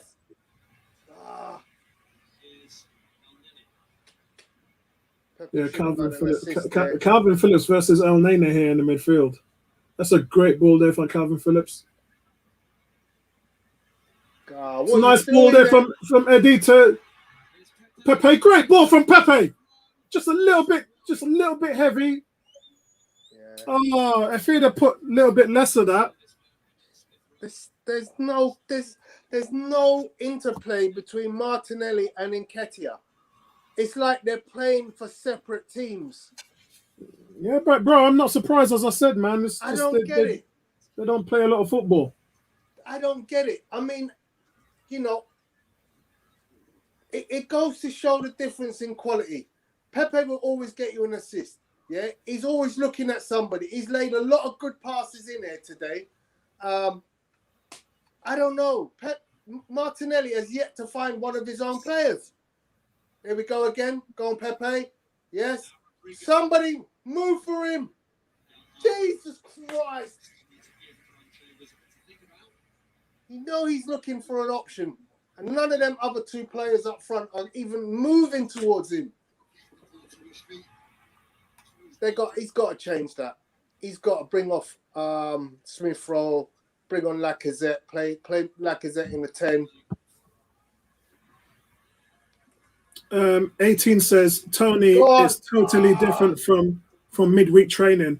I would love to sit next to Apollo and Tony in the stadium. You sit next to me and Tony, man, you won't have no peace. Mind you, because of my lungs, I haven't been shouting too much in the Emirates. I have to admit that. I'm not gonna lie. Good block. Come on, get it out. Too much space. Callum Chambers has got that covered, mate. No, there's a block. There's a shot on target where the player gets acres of space to take your time, have a touch, and have a look. You know, if he gets that right, it's top left-hand corner, goal. Way too much space. Okay, another two substitutes from Leeds. That means that Leeds have now made 5 changes. Yeah. Arteta yet to make the second. Go on, Eddie. Get in. Yes. 2-0, Eddie. Yes, what did I tell you guys about Eddie Nketiah? Daniel just said, call the man. Call me. Yes, Eddie. Call me. Daniel just said, call the man. It looked like he messed up the shot, though. Yeah, because he was on a tight angle. It looked like it came off his ankle. Kicked it properly. Yeah. Is the assist to? What is this assist from? Oh, it's not. It's a back header. He intercepts the back header, chips it over the goalkeeper, and then he just about gets his touch right. Listen, you know what I love about Eddie? When you work that hard, you know. That's all Eddie. When you work that hard. That's a terrible Leeds mistake. Look at the work rate. Look at that. That's how many of our forwards does that on a consistent basis. On a consistent, you get that from Eddie all the time. It looked like he hits it at the end, though. I'll give you that. I tell you what, when Patrick Vieira gets him next year, you watch out. Okay, time to get rid of players now. 2-0 up. You have to hoik Smith Rowe now. Arteta, come on, bro. When Vieira gets him, you watch out. Leeds have brought on 5 subs. Come on. What is wrong with this guy? You know what? Vincey, talk to me. I'm not even going to waste energy on Arteta, man. I'm sorry.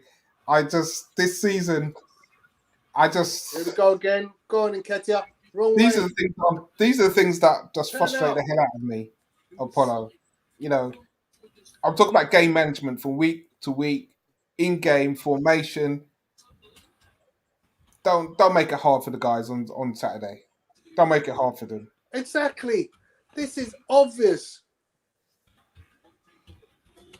And you've got the subs. It's not like you've got your time. Now we're in. We're in again. Deliver, Kolasinac. Oh, God. Martinelli just can't get anything right. Yeah, no, maybe he was doing this last season. That's what I told you and Bertram. And you lot were like, yeah, he'll be all right. He'll be all right. God, he just got to get the head. He hasn't impressed me. His performances just don't impress me. And I'm a big Martinelli fan. His passing is just gone. He literally can't find one of our players. Yes, Pepe. Yes, Pepe. Oh, unlucky offside. Aaron says 7 goals in 8 games. Naomi says, what a goal by Eddie. Let's see if he makes the bench against Leicester. Probably not. I hope he does. Right. Here we go. Lacazette and... I hope he does. Smith Rowe's getting hoiked on the 71st minute. Yeah, that's a bit late, but, you know, it is what it is. It is what it is. Here comes Lacazette. And El Neni's getting hoiked for Lokonga. Kuke says, Rabbi, Apollo did say 2-0. He has a tendency to do that with his predictions. Hey, the night is still young, my friend. Still 20 minutes to go. I think it was it Vinci or Tony that said 3-0? One of them did. Which one of you lot said? Score. I expect him to score another goal now because Lacazette's on. Okay. Score a goal. Basic says, forgot to throw in coach. Arteta needs a substitute coach. Daniel says, Leeds players vex up. Yeah, for real, man. For real. But it was just a matter of time before the class came through, guys. Let's not lie. Just a matter of time before the class came through. Nice little night for Arsenal now. 2-0 up, 70 minutes gone. They've got a cushion now. Even if Leeds score, it's not going to be enough. It might be squeaky bum time, but it still ain't going to be enough. Eddie, my guy, you know. You wait until he plays for Patrick Vieira next season. Oh, my word. What, he's still 23, right? I said to them guys, if he ever had a run in the team, scored and played 20 games or whatever, he would get you big goals. I'm not convinced. I know you're not convinced, but you know we agreed to disagree, man. I cannot wait for him to go to Crystal Palace. Culture of the highest order, but I don't think there's enough in his game. That's good. I think he's got more in his game than a lot of our forwards combined. That was so unlucky. You know, the biggest problem with our forwards is their play off the ball. Eddie's the best off the ball forward we have. Period. Good block. Oh, that's unlucky. Tony, you seen that 20-year-old Oh, winger stroke forward for Milan? Is it Leo? No, I haven't. Rafael Leo. Oh, Holding's down. Cramp. The Blood Brothers are in. Chambers and Holding.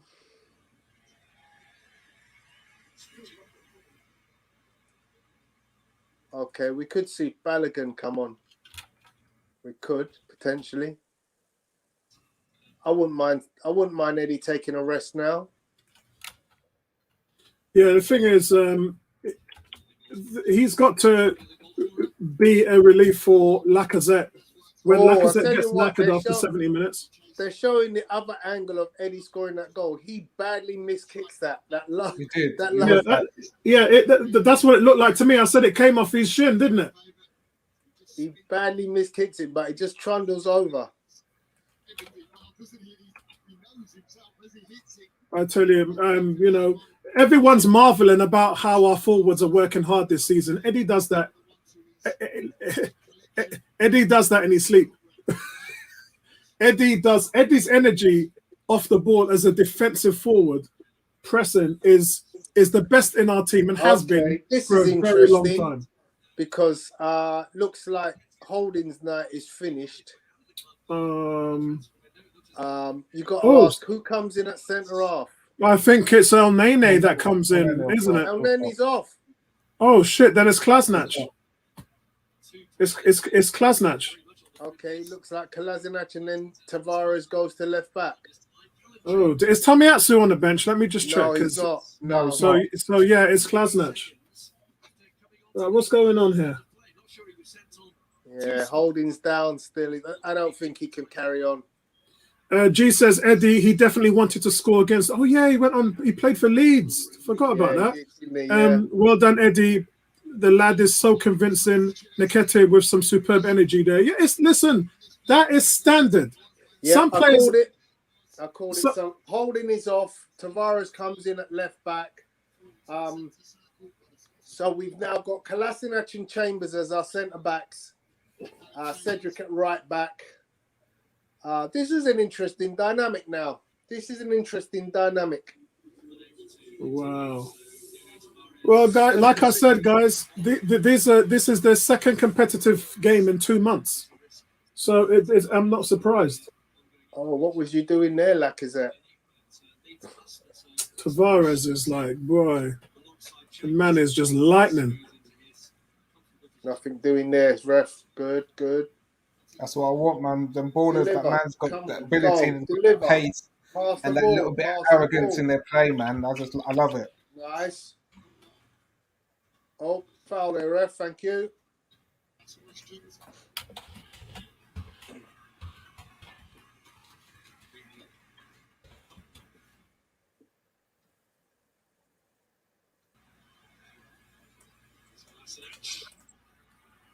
Man. So I can say that since the halftime whistle, we have looked a much better outfit. So whatever Arteta said at halftime, it's worked.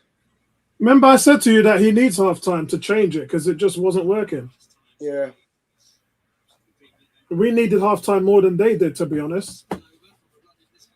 What are you doing, Cedric? Kuke says, this is too funny. Leeds are playing almost with their first team and they're going down to our B setup. 18 says, dial number 30 for goals. This isn't Leeds' first team now. This is far from Leeds' first team. Is it? Yeah. They made 5 changes. When? Bamford's injured. You know, he's injured, yeah. Rafinha's not playing. Right, back to the keeper.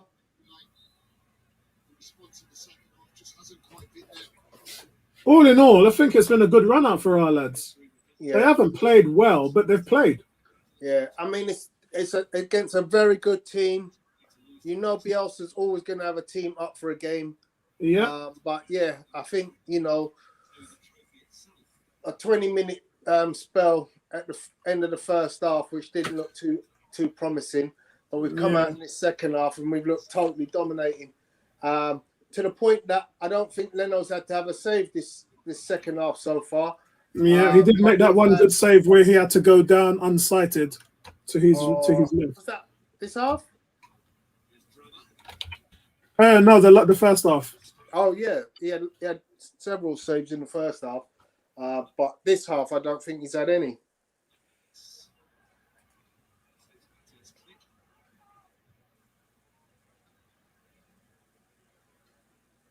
So, guys, I'm just trying to check when the draw is. The quarterfinal draw will be taking place on Saturday the 30th. Okay.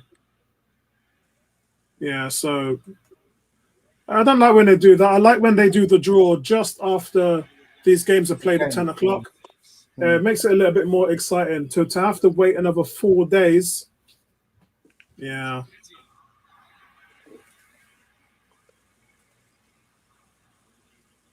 But, I mean, the result is exactly what we want. Regardless of what people think about the performance, the most important thing is scoring goals, which Arsenal these days don't have a problem doing.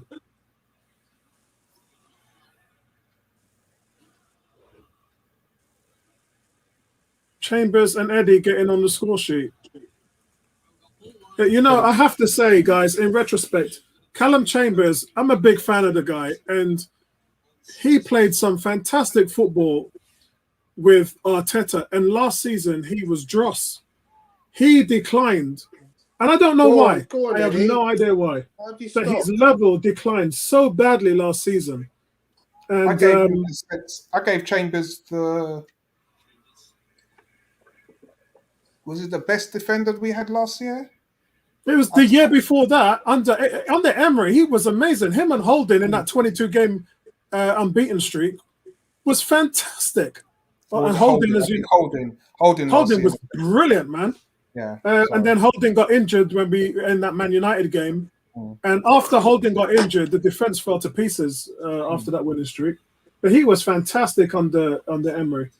Leicester, Watford, Liverpool, Newcastle, Man United, Everton. Well, I like where our centre backs are, and Chambers leaves on a free next season as well, with Elneny, Klasnach, Nketiah, Leno, Nketiah. Yeah, there's 6 of them that are going. Absolute joke. You cannot let these guys go for free. And that would be saving, guys, 440,000 a week on the wage bill. Which but the fact is that the fact that you've got absolutely zero money for players like that is it's just. I mean, Arsenal decide to manage the club in that, and it's been going on for too long. It's just not. You know, we rave about how much we get these players for, but when you look at the tail end of their contract, they're going for free. I'm just adding that because that's not including Lacazette's money. So 620 grand a week, which is 32 million. And I know it because I've done the video on that previously before. That's 32 million off our wage bill. It's chump change. And remember, guys, we've already reduced the wage bill from 284 million to 244 million. That'll be up again next season. Whoever they buy is gonna be 250 plus. Really? That won't be Ollie Watkins. It won't be Alexander Isak, and that's definitely not going to be Calvin Lewin. Somebody big has to come to Arsenal, and whoever it is going to be asking a king's ransom for wages. So you wouldn't take any of the 3 that I just talked about? Ollie Watkins, Calvin Lewin, and Alexander Isak.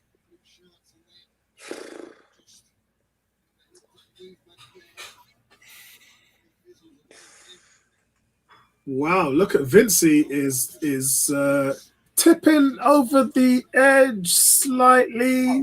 Tony is probably the same. Listen,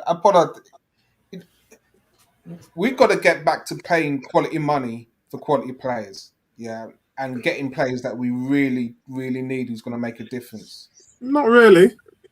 That's we do. that's just my view. That's my view of how the team is We set up. can't be getting by with these. Oh, he can fill a gap for a couple of weeks. Well, the difference between me and you two is that I know what market we're shopping in, and you two think we're in the Champions League.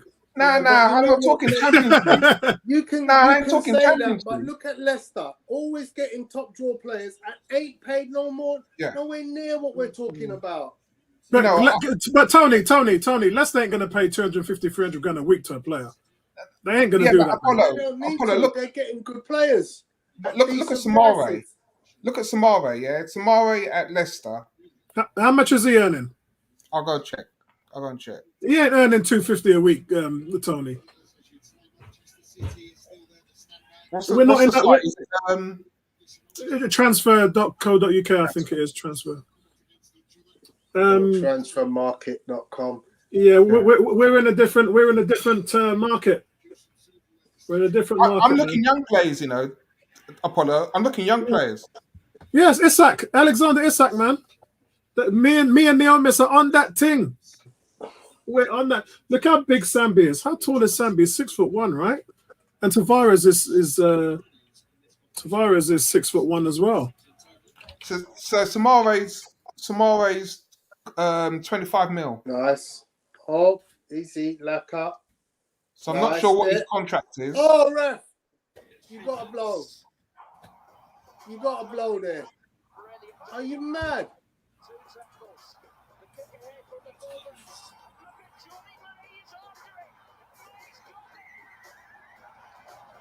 I thought the first half we were really disappointed how. Oh, come on. That's a booking, referee. How is that not a booking? He didn't even blow. How we got? Yeah, Apollo. January this year, Samare was rated at 20 million. 22-year-old. What's his salary? I'm not sure what his salary is. It's not going to be big. Because that's what I'm saying. If you and Tony are saying 18 mil it was. That's his salary, yeah. That was his fee. I'm trying to get his. Okay, yeah. His salary. Because you guys are saying we got to pay someone 250 grand a week. Like, no, I'm not. Listen, I'm not into wasting money, but I want talent, and talent is out there.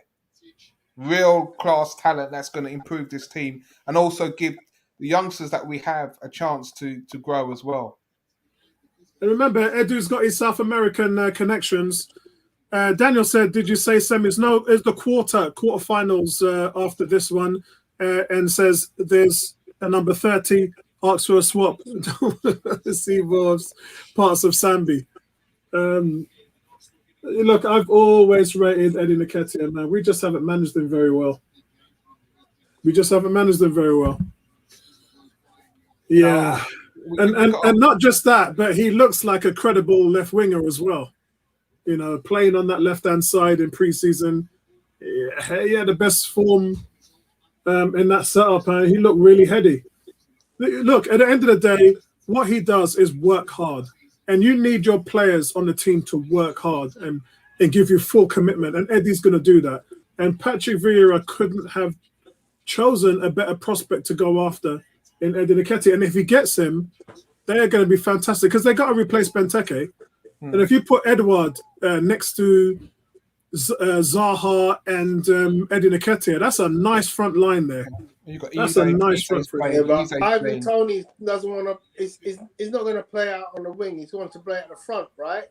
Yeah, Tony wants a big move, man.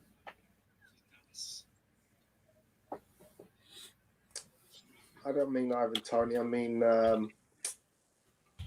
Edouard. Edouard wants to play in the middle, doesn't he? Yeah. Ivan Toney's on 21 grand a week. Imagine that. He's on 21 grand a week. That's ridiculous. Like, he's on Reece Nelson money. Even Reece Nelson's on about 40, isn't he?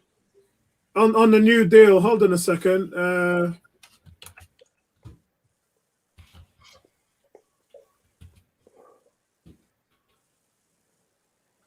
Reece Nelson is he just signed a 4-year deal.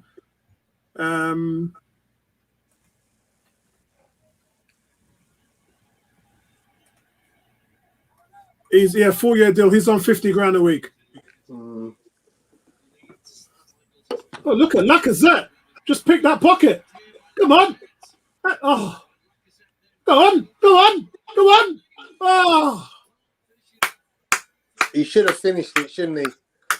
But you see what I mean about what Eddie is doing is infectious. That's what Aubameyang and Lacazette are doing right now. Yeah, that is their forte right now. Pick their pockets. It's good hustle there from Lacazette. Yeah, he picked it off of Calvert Phillips. Yeah. It's good hustle there, man.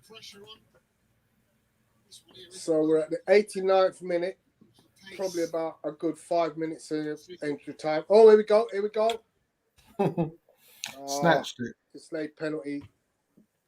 G's just said, looks like we're playing 4-4-2. Yeah, we are. Vincey smiling again there with the formation. Arteta said, I've had enough of this shit. Just let him play, man. Look at that slip ball. A little bit too much on it for Pepe on the right. What? I'm there, Pepe. Oh, he had that guy. Daniel says, just dying to see Laka lick one of them shots off. So unlucky. Yeah, I agree, man. You know he knows how to hit a ball. Look at the hustle from Pepe. Should have kept that in, though, shouldn't he? Yeah.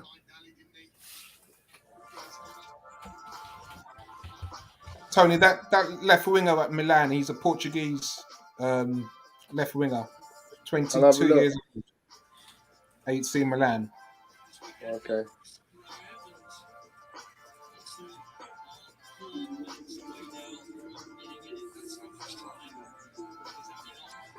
So we've got 4 minutes of injury time to play. Oh, Martinelli, what happened there? I don't know what's going on with that, brother. Yeah, man, he's had a bad game. It's a bit. This is like his last few games, even last season. This is what he was playing like last season. Almost like Martinelli. It's almost like the magic's gone. He's got his passing is just lost completely. He's just not the same player. I've been telling you like that in the chat for ages, man. I just haven't seen him perform. Trying too hard tonight. Give it. Yes, Eddie. Well done. Trying too hard. Out there.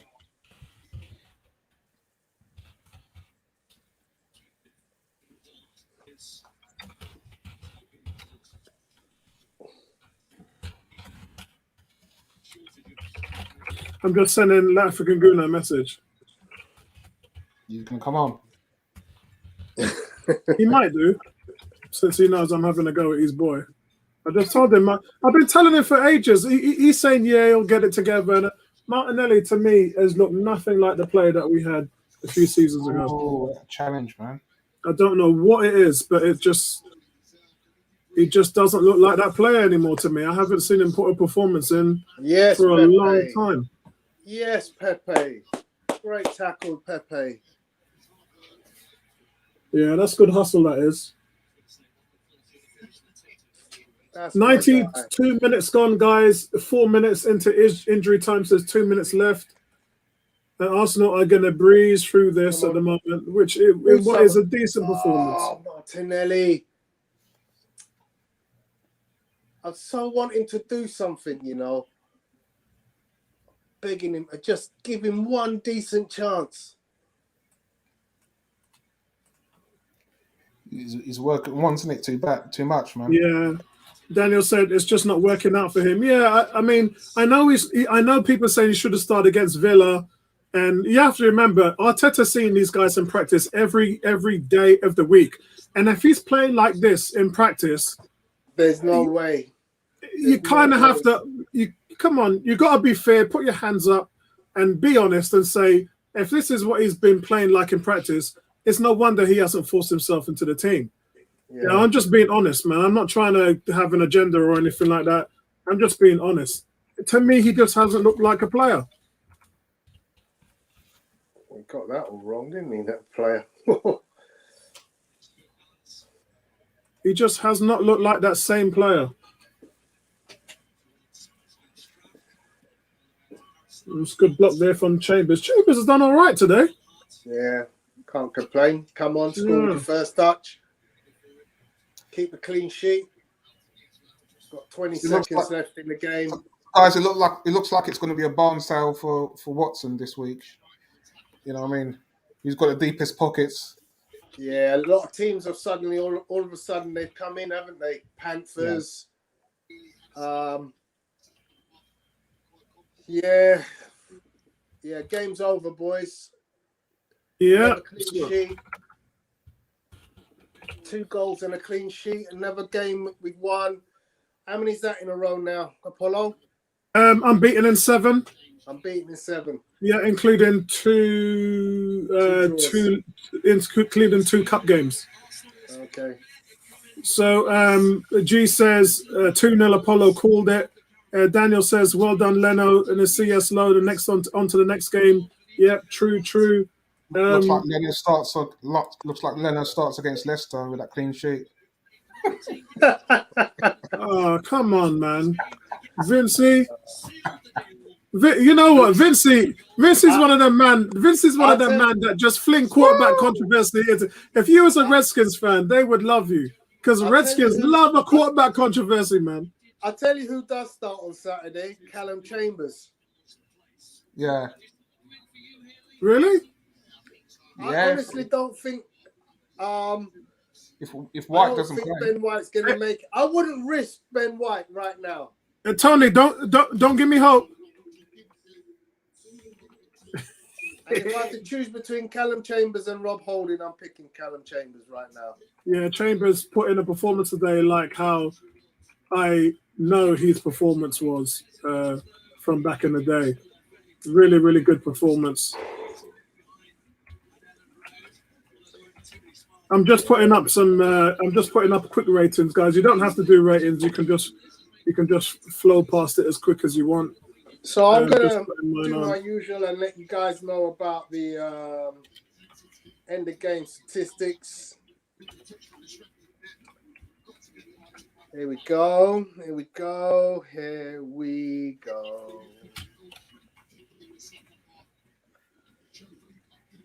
So total shots 14 each.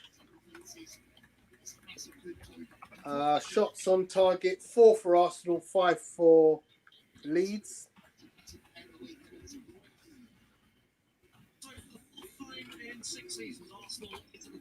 Right, okay. Right, go on, Tony. Leeds had finished the game with a better pass completion percentage. They finished on 82% pass completion compared to Arsenal's 80%. So, guys, you want me to run through my scores quickly? Let me just finish off these statistics for the fandom. We dominated aerially, 16 aerial duels won compared to 4 won by Leeds. Most aerial duels won joint Sai Kolasinac, Callum Chambers and Ben White with 3 each. And then came Pepe with 2 and Rob Holding with 2. Tackles 16 to Arsenal, 17 to Leeds. Top tackler in the game joint was Cedric and Kolasinac. We had 10 corners, they had 4. And dispossessed, we had 7 times we were dispossessed, and Leeds was dispossessed 10 times. Player who was dispossessed most for Arsenal was Pepe twice. But he got an assist. Right, so let me go through my ratings quickly. So, let me put my ratings up. Where are we? Let's get rid of this. Here we are. So, ratings, Bert Leno in goal. He gets a 7. Yeah, I think he made a couple of strong saves, and that kept Arsenal in it, especially the one that was unsighted. Everything else was also around before that. Cedric Soares, I give him a 6. Thought he had a decent game. being the third central defender at times in the first half. Didn't really provide Pepe with much assistance, though, which is something I always talk about with Pepe. It's important Pepe gets someone who runs the channels behind him so that he can do the things that he does. If Pepe doesn't have that security behind him, then he it's going to be very difficult for him. Chelsea and Southampton are at penalties. Oh wow! I think it switched to that. It switched to that, hasn't it? Yeah, it has. Yeah. To keep us on that one, Tony. Ben White gets 1-0 Southampton. Ben White gets an 8. He looked completely the class of the field. I think he's actually my man of the match. In and out of possession, brilliant carries into the midfield. Just organising the back line really well. Yeah, Southampton's got 1-0 up. Alonso for the first penalty for Chelsea, facing Ben Foster. Rob Holding gets a 7, and I thought he had a decent game today. Just really trying to show the manager that he's still an option as centre back. So I thought he had a solid game. Klasnach, I thought he had a 5.5. I should have given him because he won some balls in the air, but he provided nothing forward down the flanks or running the channels. I didn't see him. Here comes your client. Here comes Theo Walcott. I didn't see Klasnach doing anything to support the front line. So yeah, I'm just going to give him a 5.5. Before I go into the midfield, let's have a look at Theo's penalty. Is that me or is Gray in his Gray? That's what I said. Yeah, I was just about to say that. Man's getting. I'm probably twice his age, you know. Got saved. Theo. I think he would have hit the post. Yeah, Theo going great to what? He's only 30? You know what I'm saying? Man, look at the camera zooming in on his grey, you know. Grey beards, man. Yeah, it's a poor penalty. You kind of think if you're a player, would you let your hair go grey or would you do something? Would you colour it or you cut it off? I mean, I've got a grey beard, but I don't carry it when I. Oh wow, sorry, my bad. He's actually 32 years old. He'll be 33 next season. Theo's that old? Grey beard, man. What a save! What a save! Who's this? Is that Mason Mount? What a save! So it's still 1-1. He had a hat trick over the weekend, didn't he, Mason Mount? Yeah, he did. Yeah. Oh wow, that's a damn good save. Yeah, that's a great save. So yeah, you won't see better than that.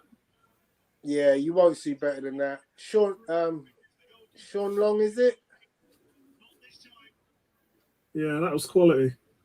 Here we go. Sorry, guys. Yeah, wait till the player ratings because me and Tony was just talking over each other. So it's easier if we just see if Chelsea are going to get knocked out. So now Southampton have scored 2-1 with their third penalty. Sean Long just scored. Stepping up for Chelsea next will be Hudson-Odoi. Yeah. So Shane Long's penalty was exactly the same as Walcott's. It was a little bit more on the inside. It wasn't great, to be honest, but he did place it, and the goalkeeper went the other way. Went the wrong way, yeah. Yeah. If the keeper starting angle that does it, you know what I mean? Walcott was too acute. Daniel said 2-1 to Sheffield. Ooh, what a penalty. Ooh. That reminds me of Maitland-Niles, the way he walks into that. Walks? Cool.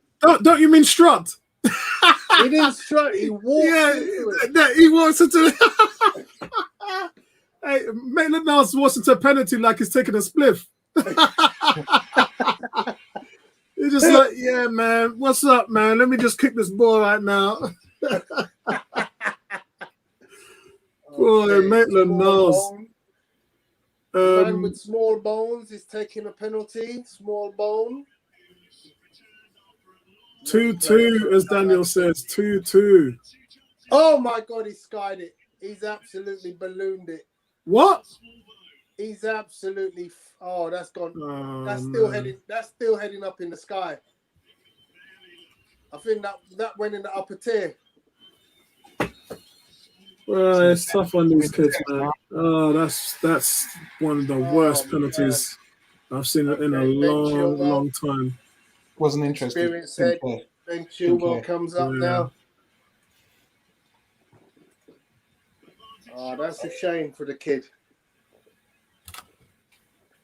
But we've seen that this summer, haven't we? Heartache for teenagers. Oh, nice from Ben Chilwell. That's a great penalty. Yeah, I just sent African Guna a nice little feedback on Martinelli's performance today. And yeah, I think I'm being really generous to Martinelli there on the grades. I'm being too generous, so I'm going to have to drop it. There's no way I think he deserves a 5. How much did you get? You gave I gave him a 5, which is an average game, but he was below average in my opinion, so I had to drop it to a 4. Daniel's saying Chelsea win if they score here. Yeah, they're Southampton have scored their 5th penalty, making it 3-3. But Chelsea got their 5th penalty to take. So if they score, it's all over. And who's going to step up for Chelsea? This is what happened when Tottenham played Wolves. Daniel James, Reece James. So Reece James is taking the last penalty for Chelsea. That's funny because they've not had a striker come on the pitch and take a penalty. What a cheeky penalty by Southampton. That was Thierry Henry-esque. Just chips the ball into the middle with no pace on it. And then Chelsea win. Reece James scores the final penalty. 4-3. Chelsea go through. So that's Arsenal and Chelsea in the hat for that's that done. So guys, let me go back to that was it wasn't even a great penalty. It was enough to win it. So let me go back to the player ratings, guys. You can see the scores there. I've had to make a few adjustments because I'm doing this in real time. So I was at Klasnach, wasn't I? And I said Klasnach really didn't provide any offensive support, but I thought he was decent with a few headed clearances at the back. He just didn't look like he was interested in running forward and helping anybody. So he just stayed at home. Had to play centre back towards the end of the game. So I'm going to give him a 5. El Nene. Where am I? Maitland-Niles. Maitland-Niles, I'm going to give a 7. I thought outside of Ben White, he was the best player on the pitch. Really? Yeah. I thought he was solid. I thought he was outside energetic. Of Ben White and your man Eddie Nketiah. Yeah. I'm not giving him man of the match though. I'm going to keep Ben White as man of the match, but I think that Maitland-Niles probably would have given him a 7.5, but I'm going to keep it at 7.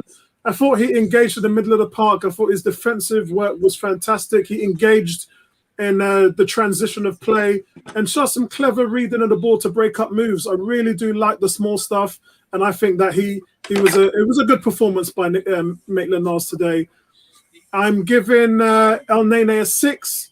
I thought he made a couple of decent interceptions, but I just don't think he was that heady. I just don't think he made the effort. I don't think he made as much effort as the players around him. And that probably tells you because he's not played in the first team at all this season. He's had one appearance where he came on at half time for 40 minutes. And outside of that, he hasn't been. And he's going on a free in the new year. I'm hearing it's probably going to be Belcheskis. So I just thought his head was. Yeah, I think it is. Not going back to Turkey. Going back to Turkey. Yeah. Oh, you mean Besiktas? Yeah, but that's it. Yeah, that's it. Besiktas. Yeah, and so I think for him, I'm going to give him a 6. Little difficult one for Pepe. I gave a 6.5. I thought Pepe put in a performance, especially in the second half. Didn't look like he was altogether interested in the first half, but came along. Defensive work was exactly what you'd expect from Pepe, and he had the assist for the goal as well. So I give him a 6.5. I thought he did well and a strong finish to the game. Emil Smith-Rowe, I'm going to give him a 6. I think so much running in the middle of the park, a lot of waste, and he was just disconnected to the front players. It just didn't have a lot of options, didn't create a lot of options, and that's what we've seen from him before in the first team. when the option isn't there, Smith Rowe runs into the defense and makes things happen. And a lot of his running was sideways, and a lot of it was wasteful energy. So I didn't think he had a great game today. I give him a 6. Up front, I think Gabriel Martinelli, I give him a 4. As I said, I just thought he was wasteful. I thought he just didn't look like he was on it. Poor first touches. Didn't really create anything, and people forget that his creative football is very, very good. In terms of him assisting and putting players into position to scores, didn't see none of that today. There was 2 instances where he took the ball in outside the penalty area. Normally, a Martinelli of 2 years ago would have had a shot on goal, and he's just so hesitant in his play to do anything, to pass, to make something happen, to shoot. I'm going to give him a 4. Nketiah, I'm going to give him a 7.5. I thought he was the second best player on the pitch, involved in everything, running back into the midfield, dropping deep, helping out. Made more runs than anybody on the pitch in this game. And when the ball wasn't there, he tried to find another way to help the team defensively, and took his effort brilliantly, shut down the defensive play, stole the ball, went around the goalkeeper, nearly fluffed his lines. It came off his ankle, his shin, actually, and went in the back of the net. And those are goals that he has to create for himself. Yeah, because we know that there wasn't a lot of creativity today. You just get that in his game. You do. Yeah, it's not like we've seen something we haven't seen before. So I'm going to give him a 7.5. Let me go to Tony. Tony, what's your thoughts? You don't have to give the grades. You can just talk about the game overall if you want.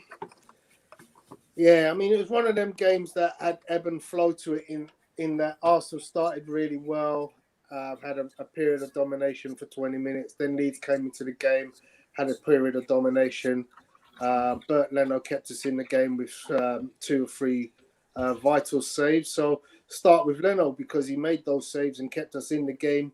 I was worried, as I mentioned at halftime, that if something didn't change, that we could end up losing a goal, and that would be an uphill struggle to get it back. So Leno, I'm going to give a 7. In fact, I'm going to give him an 8. Because when you make saves like that keep you in a game, and then you have a clean sheet, I think that's deserving of an 8. Cedric, I'm gonna give 6 because what he does is what so many wing backs do. You drive to the byline, you get the opportunity to deliver, but you don't pick your head up and pick a player. And that's what Tierney drives me nuts with. You can't do that. You've got to pick a player. We haven't got that kind of striker who's always on the front end of a defender. We haven't got the upwardly mobile striker who could header the ball. So it relies on you pulling the ball back to somebody's feet. So for that purpose, he gets a 6. Did I say? Yeah, 6. Yeah. Ben White was a rock while he was around. I love to see him driving with the ball out of defence. So I'll give him a 7. Holding was, fairly decent, 7. I don't think Kolasinac had a bad game. Yeah, me neither. I think he had a few errant passes, but I don't think he had a 5 game. I'd give him at least a 6. If you consider that he played left back and then he played centre back, and he kept a clean sheet. And I don't think there's an opportunity where anybody really goes past him. So for that purpose, I'll give him a 6 at least. 6.5 even.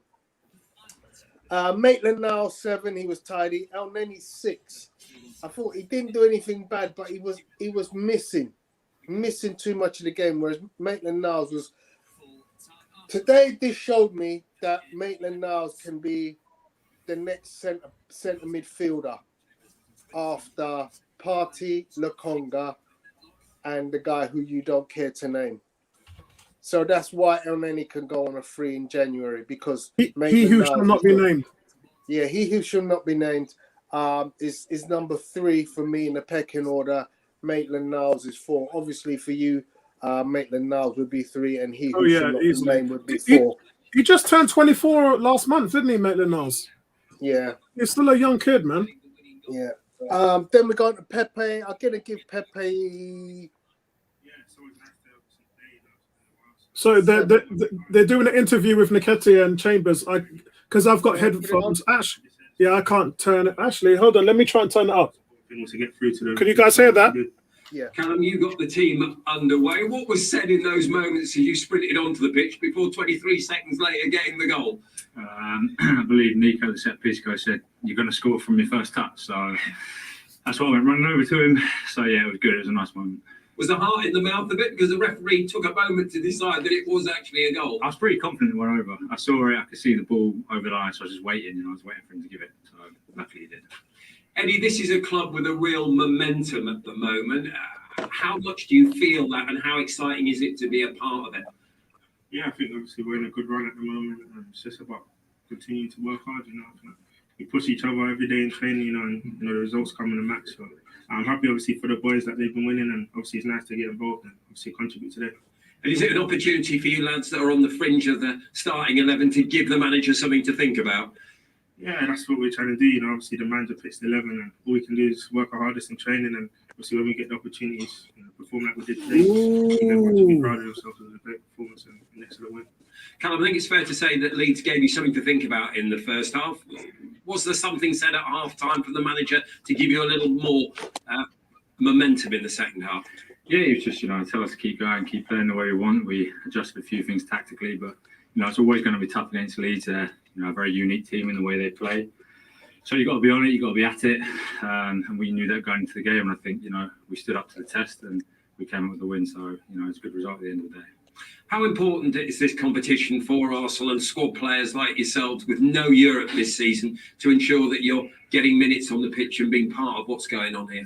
Yeah, it's very important. I think every competition is important for Arsenal. We want to be competing for silverware. So, as I said, it's good for players like us as well. We want to prove a point and get back in the team. It gives us a chance. When we do, we need to take it. But yeah, every competition is important for us. Well, listen, well done to you, but Eddie, a special well done to you. Callum, will you do the honours? You are the Carabao man of the match, Eddie. Thank you. Yeah, Eddie Nketiah, man of the match, everybody. I did say to you that, guys, that he's my second choice. So, they're showing his debut goal. Yeah, Norwich, I think that wasn't it? Yeah, I remember. I was there. Yeah, it was the header, wasn't it? No, it was a tap-in. Yeah, the other one was a header as well. Yeah, so his second goal was a header. Okay. I love the player. Always have done, always will do. So I have to say, I'm a little disappointed in what he said there, Eddie Nketiah. His first remarks was, I'm always happy to help out the boys. That refers to him actually not being part of the boys. When a player talks in the third person, then that means that he doesn't feel belong. So I didn't like what I heard there, guys. I have to tell you. Ooh, you're reading a situation, Apollo. Yeah, I am because Listen, you know what? It is what it is. If he leaves, he's got every right to leave because you know what? He's not getting the run that he deserves and he probably wants. So if someone else is willing to give him the opportunity to become that, more important piece in their arsenal, then let him go. It's a shame that we can't actually get some money for him though. But I'm not going to block his road to glory. We've got Balogun, we've got Martinelli. Although right now you probably take money from Martinelli and keep Nketiah based on what he's done today.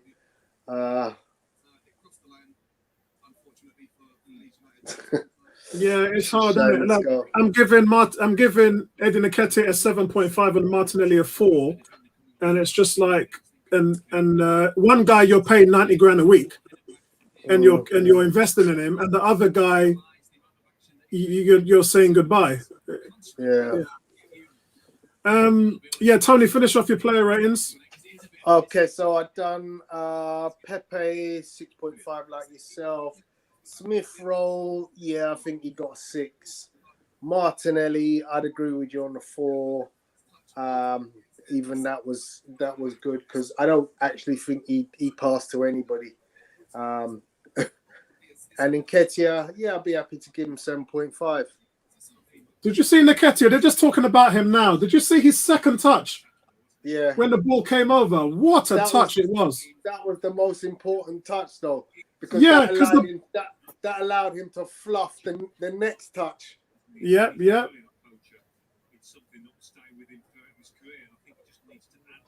Oh man, brilliant stuff. So Vincey, you got the conch.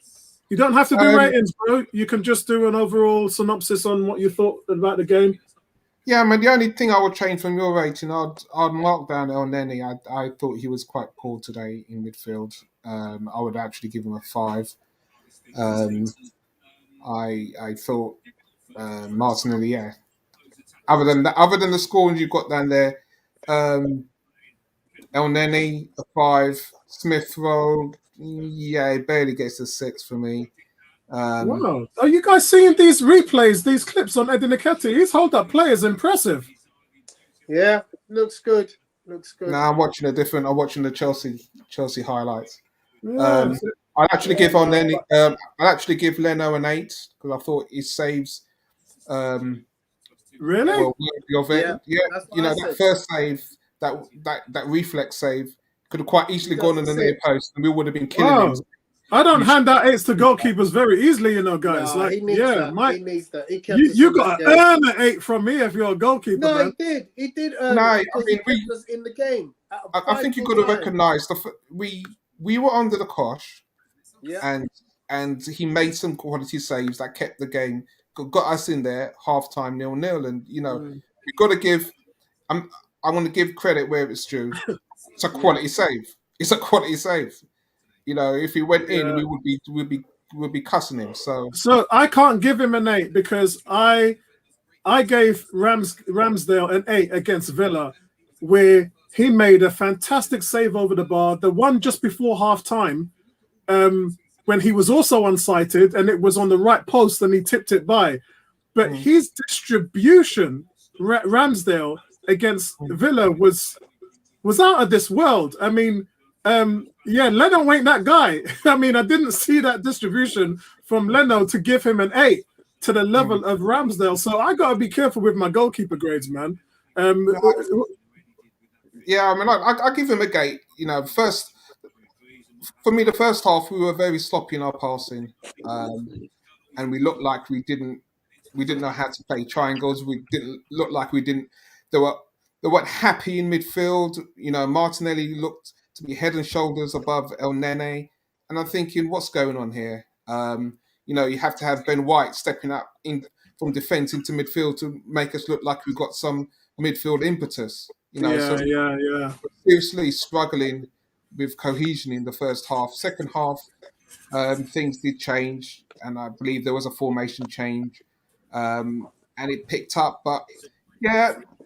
A big frustration for me, my client tonight. He looked like he was trying really hard with every opportunity, and it's concerning because you don't know when the next time Martinelli's going to get an opportunity. So I just hope he gets his head in the game. I hope Arteta plays him, in the league when possible, so he can actually get a better run out because he looks quite desperate to perform for us right now, and.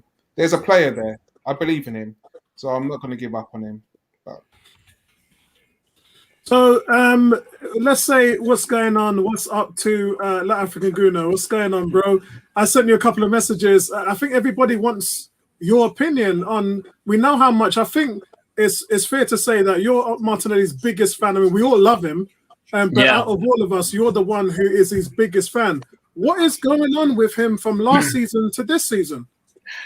I think it's a mixture of a couple of things. I think first of all, just lack of playing time. You can see that he wants to score badly, and he's making bad decisions because I think he's so greedy to just score that goal since it's been such a long time for him in terms of scoring goals, and I think that just I guess match sharpness, right? He's not getting a flow of games where he knows, his of course it's different in training. I think in games it's way different. I mean, he can be scoring in training, but when it comes to game time, it's completely different. And you need a run of games to really find your feet and start scoring goals, especially as a striker, right? Unless you're a world-class talent like Aubameyang or Lacazette, you have a breakout and then you come in and you can still bang goals because you're just so experienced. You've played so many games that, it's easier for you to just come back and carry on scoring.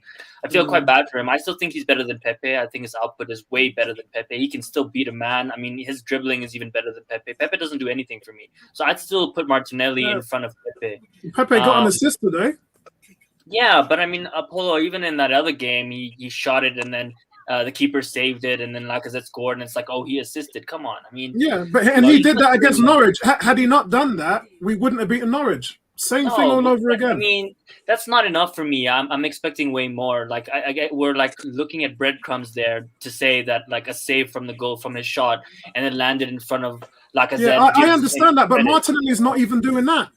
No, I know, but it's been one game, right? And yeah. I mean, I think we're being a bit harsh on him. I think also low on confidence. I mean, look who he's playing with as well. He's playing with Nketiah, who did play well, but he's not playing with the ballers. And look at that midfield. I mean, he's playing also in a weaker team. Let's remember, which is going to give him less chances. Again, maybe it's the fanboy in me speaking and protecting because him. You're getting comments in here now. Kuke says, can't wait to hear this. Martinelli has had as much time as Eddie, but look at Eddie's performance today, night and day when compared to Martinelli. 18 says, Martinelli needs you, bro. G's saying what happened to Martinelli, and he's having a go at Theo as well. How dare you? No, basically the Chelsea fans were saying to Theo like Arsenal reject. Yeah, that's what he's saying. Now I didn't hear it. I had the volume down, so I didn't even hear it. Apparently that put him off. But yeah, listen, I play Martinelli in the strongest team. When we were winning 3-0 against Aston Villa, I bet you if you put him on with 20 minutes why to go, didn't he play? I don't want to even comment. That was the only negative I have from that game is the mismanagement. I mean, it didn't make any sense why Maitland-Niles came on when Saka came off. 100% that was Martinelli, and I think it's disrespectful to have given him the 4 minutes. You're killing his confidence. I mean, you're paying this guy 90 grand a week. You're paying this guy 90 grand a week. I said to Vincey and Tony, I said, you have to think to yourself that this is how he's performing in training, because when you're performing in training, that's what gets you playing time in the first team. And he's just not getting that. He's playing, he's not getting any opportunities in the first team. So is this what Arteta is seeing in training, what we're seeing from last season and today? Is this, if you go back to Wimbledon AFC, if you go back to the West Brom game, I mean, he hasn't done anything. Yeah, I mean, look, he runs. He was doing his defensive work. He was doing the important things. That's what matters, right? I mean, he's tracking back. He's doing everything. Yes, he might make some passes or some decisions that were not the best today. But I think, again, that comes with confidence, building confidence, playing with the right team, and just getting more playing time. But, yeah, I think you're right, Apollo. I think it's not the same player. It doesn't look like the same player as a few seasons ago. And I blame that solely on Arteta. I mean, yes, injuries and stuff, but I think Arteta has really mismanaged him.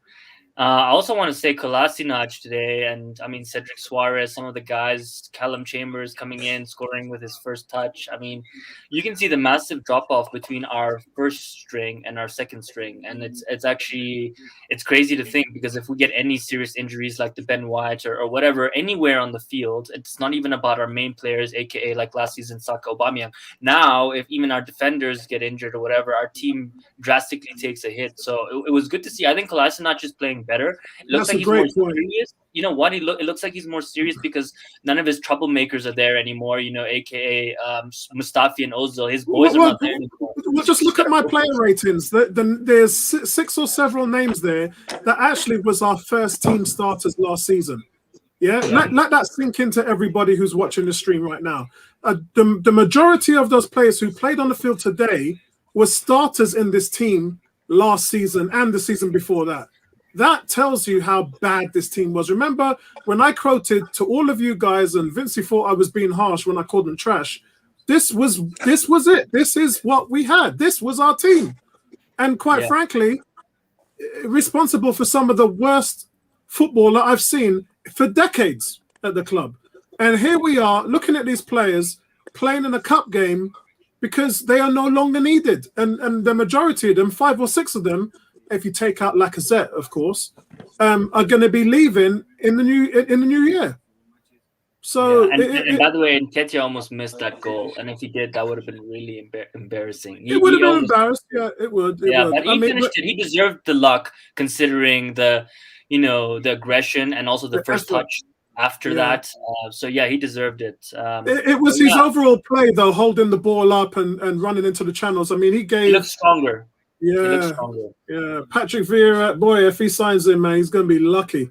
Would you change any of the player ratings? Have you got different scores completely?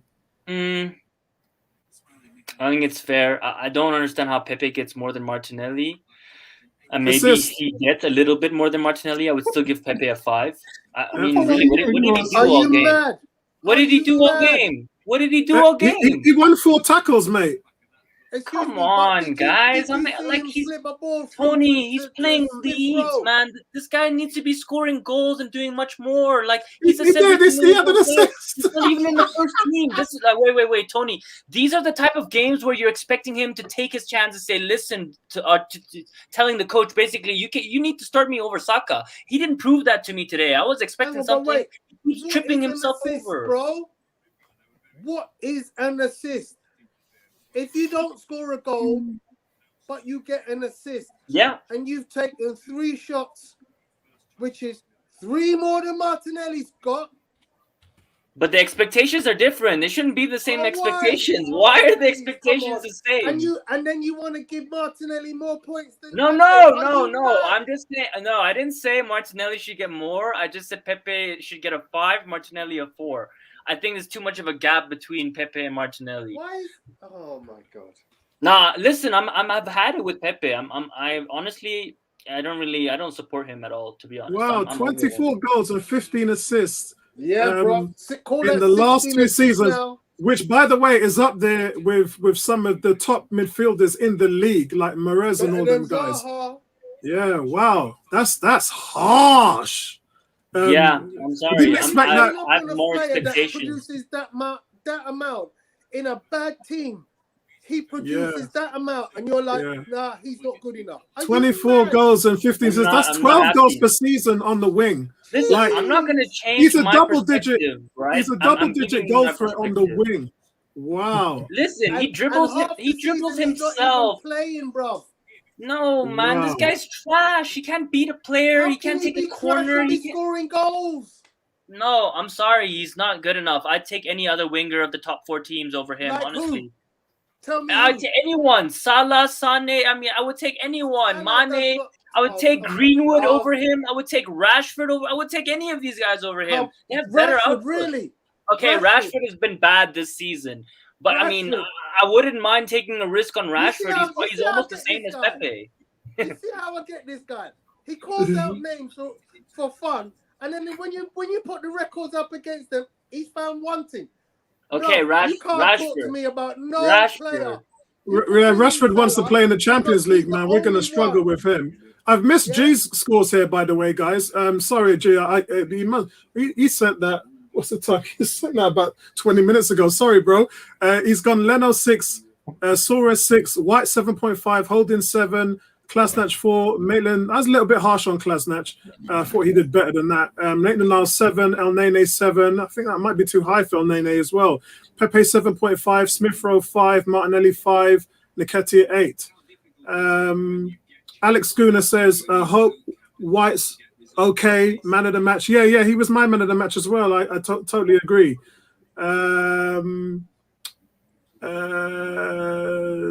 Let's quickly just go down. What's going on, D? D in the house. D says, Martinelli and Pepe look like they need a good run in the side to build up some confidence. Worked hard, but both seem a little out of sync with the rest of the team. And as I said, a lot of this team was nearly down to the goalkeeper as well. This is basically, if you take out the 2 strikers, Lacazette and Aubameyang, and maybe a couple in the midfield, which let's not nice. Ceballos and Xhaka last season weren't doing us any favors either. So this was pretty much 80% of our team last season. D says Arteta needs to find out where Martinelli's best position is. Thank you. I said that in the last stream. What is he? Left, right, main striker, number 10? Nobody knows. He's He can man play all manager and three. giving him garbage minutes in the Premier League days. Doesn't help. I agree, D. But like I said to the African Gooner, he's got to earn his place and minutes in the first team, and that's not happening at the moment. So one has to think that he's not doing it in practice. Atta says Pepe doesn't have the right intelligence, guys. I agree. Uses the eye test. He does not pass. He doesn't pass. 100%. He doesn't. 100%. Hold on. He Are doesn't you pass. mad? Hold on. He doesn't pass. pass the eye But yet, test. what, guys? He doesn't pass, but he's got 15 assists in 2 seasons, and he had one does today. not pass. Actually, he's got 3 assists today, if you can consider the ones that he's had, both to Aubameyang, where really the goalkeeper's listen, made a good effort. I And hear you, Pepe Tony. I would hear you. normally I'm score just that. saying. I just don't like. It doesn't matter his Fine. output right now. I understand the stats are backing you. I still don't Right. like. I don't like him. I want to sell him. I want to try someone else. I don't see him being Give me a even name. close to what Sanchez Go on, was. give you me know? a realistic name, and let me just kill your Let me just kill your argument, because I know who you want to talk about. I want to kill your other guy. Your other guy, Houssem Aouar. I want Houssem Aouar. Where's Houssem Aouar now? He ain't By the doing nothing way- at the moment, man. He's the guard clear. Yeah, He they has, couldn't. he has the highest XG, by the way, in the French league. I think it's 2 point something. Who? So, and I think Odegaard has like 0.1 something, and it was a conversation on Twitter basically about if we should have gotten Odegaard or Answer me this Aouar. question: how many goals has he scored this season?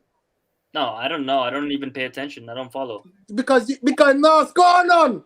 No, but his value went from 54 million to 17 million, 20 million He's a euros. midfielder. He's not even a winger. How are you comparing him? He's not a winger. Let me kill him again. So this Houssem Aouar, what international team does he play for? France. He don't play for France, because I never seen him no. Yeah, he has. He's in and out. Plays for France, my brother. Yeah, Guendouzi, man. Cup, Guendouzi plays for France. He's our rated player. And I'd you take want Dozy who? over Aouar any day of the week. Who? Look at Vinci. Look at Vinci. The argument done. Listen, You're comparing a Cam with a winger. I never said him. I'm just saying that if you look at the top 4 teams, I would take any of their wingers over Pepe. He's no longer wanted. His services are no longer required at Arsenal because him ton nothing. I personally think our This formation. summer he's going to be 6 million. Watch. I think our formation has a huge impact to how players are playing and how they can play. No, I'm sorry, Vinci. Listen, Saka beats his man. He can cross. Pepe can't even take a corner, man. This guy messes up corners. He dribbles himself. Those are obvious things. It doesn't matter how many assists and goals you have. If you can't beat your man, whoa, dude! You just said it doesn't matter how many assists and goals you have. That's the only thing I'm talking about. Listen, if you can't do the simple stuff, it doesn't matter about your assists and goals. If you can't do the simple stuff and even make and deliver a proper corner, then I don't want you to be playing for my team. Can Aubameyang do the simple stuff? Better than Pepe. I don't see Aubameyang dribbling over himself, pulling on the ground every game. Come on, get rid of this guy. He's talking out of his arsehole because Pepe, man. If Aubameyang can play better football than Pepe, they have Tony. They have different roles. You're being quite unfair. Completely different roles. Because Aubameyang plays left wing and Pepe plays right wing. So yeah, but Aubameyang is not a winger. He's a central striker. He's not supposed to be playing. Where does he play? Again, central striker. I personally think there's a huge problem with Pep. I think Pepe's better on the left. He's not being used on the left. He's playing on the right. So again, I keep on going back to it. The formation has a huge impact. Yeah, I think both Aubameyang and Pepe are playing scrappy football. Aubameyang's playing better, yeah. Although Pepe is getting the assists, yeah. Aubameyang scoring, but they're still very scrappy players. They're not playing up to where we expect them to be playing. And again, I agree. I agree with that. Let me kill him again because he mentioned a certain player named Marcus Rashford. Marcus Rashford in the last 37 games he's played has scored 11 goals. Pepe has scored 10 in his last 29. Yeah, Rashford has been But you been just shit named the him. last year and a half. You said I would still take him. you I would would rather still have take Rashford. him. But hold I on, would hold still on. take him It's over not just the Pepe. goals. Pepe's had 15 assists in that time, Listen, Tony, and we'll another see 3 who has this the season. wait. We'll So, see who has so, the last so laugh since when he's the been club here, sell Pepe's him. had 18 assists. The club are gonna sell him. He But- doesn't fit the Premier For League. what?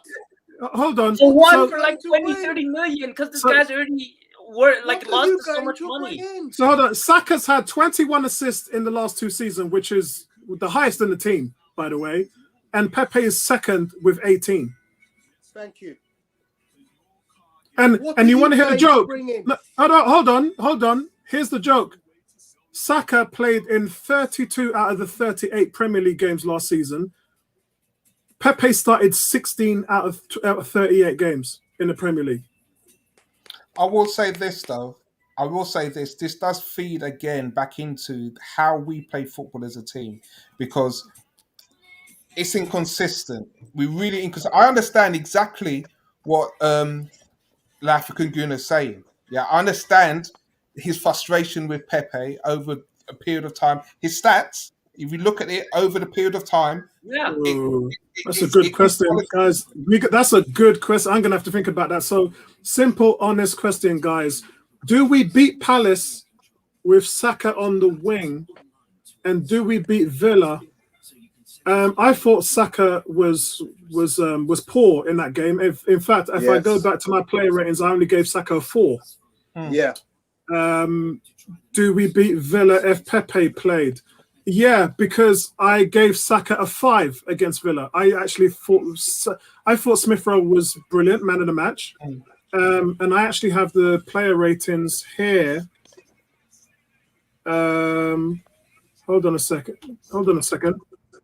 If you look here, these are the player ratings for Villa, and look at Saka's score. Yeah, he had a worst player on the team. So the answer to your question, let me leave that up in case you want more context. So the answer to your question is yes, we beat Villa with Pepe in the team. We definitely beat Villa because I thought that Saka was indecisive, wasteful, and I said that if you go and watch the player ratings, I said he was losing the ball, he was wasteful. And I see all these messages on Twitter that people put up with Pepe and how many times he's lost the ball. But what they don't tell you is that Saka has lost the ball as much. But because he isn't the whipping boy of the week, they don't put that, because look, Saka and Smith Rowe are built up as the new bookends to carry the team into the future. That's why they're playing every game. And the confusion is Saka, Bertram always has a go at him. I get that. But Pepe does more than Smith Rowe or Saka. When you look at the numbers, when you look at the goals, and you look at apart from Saka's assists, but Pepe combined has done more in terms of goals. Yeah, he's expected to. Right? He's yeah. 72 million. He's 27. I mean, the thing for me is I just don't trust him. He's not dependable. That's one of the frustrations I have with Xhaka. You cannot depend on him. He's a suicide. It's a suicide bomb, and that's the same thing with Pepe that I feel. I feel like I can't trust him to do anything. Yes, he can score an assist, and that's great, but he's not consistent. 1, 2, he doesn't get the game time, and he doesn't get the game time because he's not good enough. He can't hold on to the ball. He loses the ball. He dribbles way too much. Sanchez. That's what I see Saka doing over the last 2 games. Yeah, the two players that have had the worst few games is Odegaard, and that's why I wanted him dropped, and he was, and Saka. But they're not going to drop Saka. Saka needs to be dropped, to be honest. Bro, all I want from you is to tell me a player who you're going to bring in who does more production than Pepe. Please name me the player. Yeah. I'm sure. I'm telling you, it's not about the production. I don't care. No, if Pepe it always is about. No, it's always not about production. that. I'm telling you that statistically you're right. Pepe has good output, but I'm telling you from the eye test. Wait, Tony, that's so unfair. Guys, hold on. It's always about the production. The biggest question in the team this season, biggest question from us and from pundits, from BBC, from Sky, from Ian Wright, from Kevin Campbell, from everybody, the biggest single question is, can Smith Rowe and Saka provide goals and assists? If they can, then that will provide the future. That's it. That's the one defining question for the team. Let me break this down. I have this argument with Bertram. He loves Alan St. Maximin. Yeah? He tells you all the great things about Ndombele at Chelsea. The two players are fantastic. Zaha, brilliant player. He takes on players left wing. He cuts them in, out, in, out, in, out. Production kills talent. Because I don't care if you can twist a man 16 times. If you cannot produce at the end, it's a waste. I agree. I agree. I agree. I'm just looking with a player who can skill up a man a million times but cannot produce. And so I agree. I just have high expectations for him. Who produces? Yeah, he does. And look, African Kuna. To be fair on him, he has from day one said this guy cost 72 million, which is hard to put a price tag on a player because that's not the player's fault, that's the team's fault. But African Kuna has always, and rightly so, said this is how much we paid for the guy, and we expected to see a Salah or a Mane or something to that effect. That's exactly my point. But the problem with that, in my opinion, and I've said this many times before, is we don't play him enough. And yet he's not good still, enough. That's why he doesn't play. On. We don't play him enough, and yet he's still been productive. I think we play. To be honest, he's had more of a run in, over the past few seasons to perform better, But my problem is we're mismanaging Pepe. We're not even playing. You, bro. My problem is we have a player. That we can't dribble. That has nothing to do with the style of the manager. Like that's him. That's on him. It's not. I think I personally. Okay, so guys, more stats. So Zaha has scored in the last 2 seasons 17 goals in comparison to Pepe's 25. And hear this: while Pepe's got 15 assists, Zaha has only had 6 assists in the last look at the game. seasons. I haven't finished. And Zaha has played 12 more games than Pepe. And he plays for Crystal Palace. You got to keep in mind. So, come on. It's a team that Arsenal can't beat. No, a team that Arsenal can't beat. Arsenal can't beat Crystal Palace. Thank you. No, we should have. We messed up that game. We should, but we don't. Arsenal came 8th last season. Yeah, we should beat them, but we don't. And notice the Crystal Palace man sitting down there in the bottom right corner. He ain't saying nothing. No. What I'm trying to say is listen. Assists, guys. We gotta put assist in perspective. Yeah. Yes, Pepe got an assist tonight. He got a header. Yeah. But assist. Yeah. Assist. Yeah. As an African Gunner, he's laughing because he's got a header to get an assist. We're talking and saying Zaha's not getting the assists in comparison to Pepe. Look at the quality alongside. It does make a difference. Let's keep it. We have to keep it in context. Yeah, they play the same position. This is why me and Bertram don't see eye to eye on Zaha and Pepe, because Bertram believes Zaha would be better for Arsenal when I am saying to him, but the numbers don't add up. The numbers don't stack. I don't think Zaha would be better for Arsenal. About who you're playing with. But let's be honest, Arsenal ain't blessed with great players. Like you're saying that, we've got so much better players than Crystal Palace. Are we really? No, what I'm saying is assists are assists. Just like Ozil, yeah? We sit down there and rave about Ozil's assist records, yeah? It should be higher. It should be higher. Come on. Hold on. Who was the closest person to beat Thierry Henry's assist record? Actually, Kevin De Bruyne. I'm being real. Kevin De Bruyne. Yeah? Hold on. It should be higher at Arsenal if you consider the way how we moved the ball. He had 18 and nearly broke Thierry Henry's. I couldn't care less how many. Giroud couldn't score those games. He couldn't score. You have to keep it real.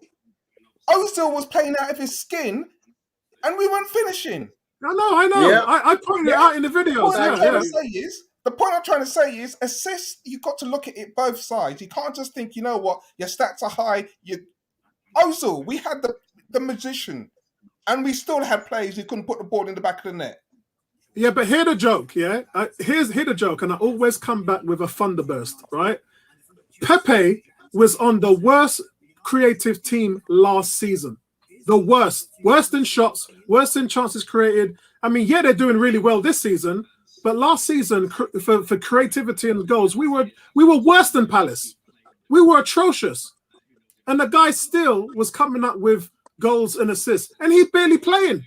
He's barely getting on. Look, they start in the. How many games has Pepe started in the last 5 or 6 games? None. But let's be real. If you asked United fans, Liverpool fans, Chelsea fans, if any of them would take Pepe, they would laugh, and that says everything you need to know. Whereas,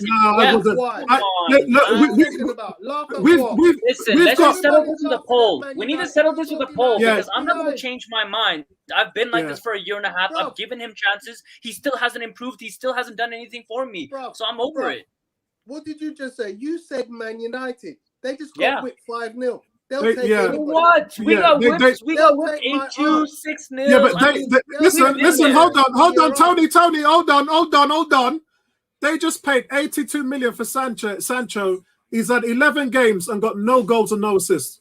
I didn't talk about him at all. No, but I'm talking about him because last week I made a video, and in the video I was laughing through the whole video at Arsenal fans because I always take the piss out of them with the Theo Walcott versus Oxlade-Chamberlain argument. And the man been there 6-7 years, Oxlade-Chamberlain, and scored 9 goals. And in that time, we know Theo was a Centurion, but in that time, where in the 6 years that Oxlade-Chamberlain was here, Theo scored 68 goals and had 34 assists. And you know what Arsenal fans were saying, and you know they were saying this because you were seeing the feeds coming through. Oxlade-Chamberlain way better than Walcott. He's the man. He can dribble and go past the player. Dribble and go past the player and do what? This is why you're wrong, my man. You look at players and you think the eye test tell me he's not good. The eye test would have told you Gary Lineker was a rubbish striker because he couldn't do nothing with the ball at his feet. Listen, Tony, Xhaka's stats are amazing, and look at what we say about him. So you have to be balanced, as Vinci said. You can't just take it out of perspective. Whoa, slow down. Whose stats? Xhaka's passing stats are incredible. Doesn't mean he's a great player. No, yes, they are. No, they're not. No, they're not. Yes, Sorry. Sorry. Africa Goonie, let me explain something to you. Yeah. Bertram came on one of the streams and said Xhaka's got the 3rd highest passing in the league. So we looked up where the angles on the graph. We had all the graphs. 67% of his passes went backwards. But doesn't matter. I'm not talking about backwards, forwards. I'm saying no, because essentially what they were doing, and it wasn't just Bertram. A lot of Xhaka fans were doing it. What they were doing was essentially glorifying the fact that this guy can't pass forward. That's what they were doing. Because when I'm talking about passing, I'm talking about how much. This is the reason why when people were talking about they didn't like Odegaard, I got up his stats and was showing them how much of his passes. He was number 1 in the team in passes into the final third, number 2 in the team in chances created. That's what I would say is a passer, not somebody who passes the ball back to the goalkeeper. I wouldn't call that a passer. That is, to me, the biggest joke in this team. And the fact that we're glorifying Xhaka in that way is pathetic. But that's because Arteta wants him in that position to do that exact thing. Yeah, and where is it? And Vinci, and where has it got us? This is the problem. This is the same manager. You know, I'm not Arteta out. I'm Arteta bust a move and do something and manage the team. That's what I am. Yeah. There's a lot of problems with this team. There's a lot of problems with the formation. Today, you put out a team that was very disjointed in the midfield. You had Ainsley Maitland-Niles playing alongside El Nene, and El Nene looked like he didn't know how to play midfield. And Maitland-Niles was playing all over the place to cover for him and cover back. So we look at Martinelli and we think we're expecting more from Martinelli, but he's not getting the support from the midfield, the centre midfield. He's isolated. He's not getting the support from Nketiah. They're both playing ISO ball This is the problem with the formation and tactics that So expecting that's a players great point. That's a great point. So let me excel in. so let me settle this discussion on a closing comment. So we've all identified the issues that we have with Pepe, Saka, Martinelli, and it all leads to one thing. The thing right now is the first team are playing some of their best football that we've seen in a very long time, and it's very consistent. And I bring the point up that we're unbeaten in 6 games. The 3 games we lost, we never had 9 players. 3 were injured and 6 were off with COVID. So I would like to take those 3 games out. Some of you may not want to do it. Some of you might want to use those 3 games as this was how bad the team is.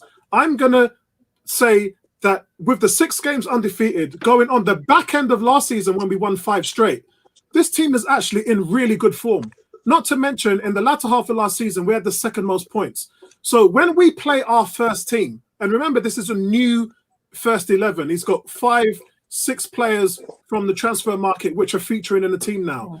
This is for people like Pepe and Martinelli, and let's throw Lacazette into the mix. You have to do what Lacazette is doing in order to make an impact in the first team.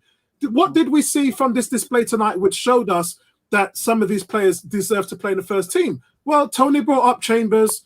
Vincey brought up, said Nketiah has to be on the bench because we know we can't get 90 minutes out of Lacazette, right? He's going to die off in the 17th minute because of the way how he's working so hard.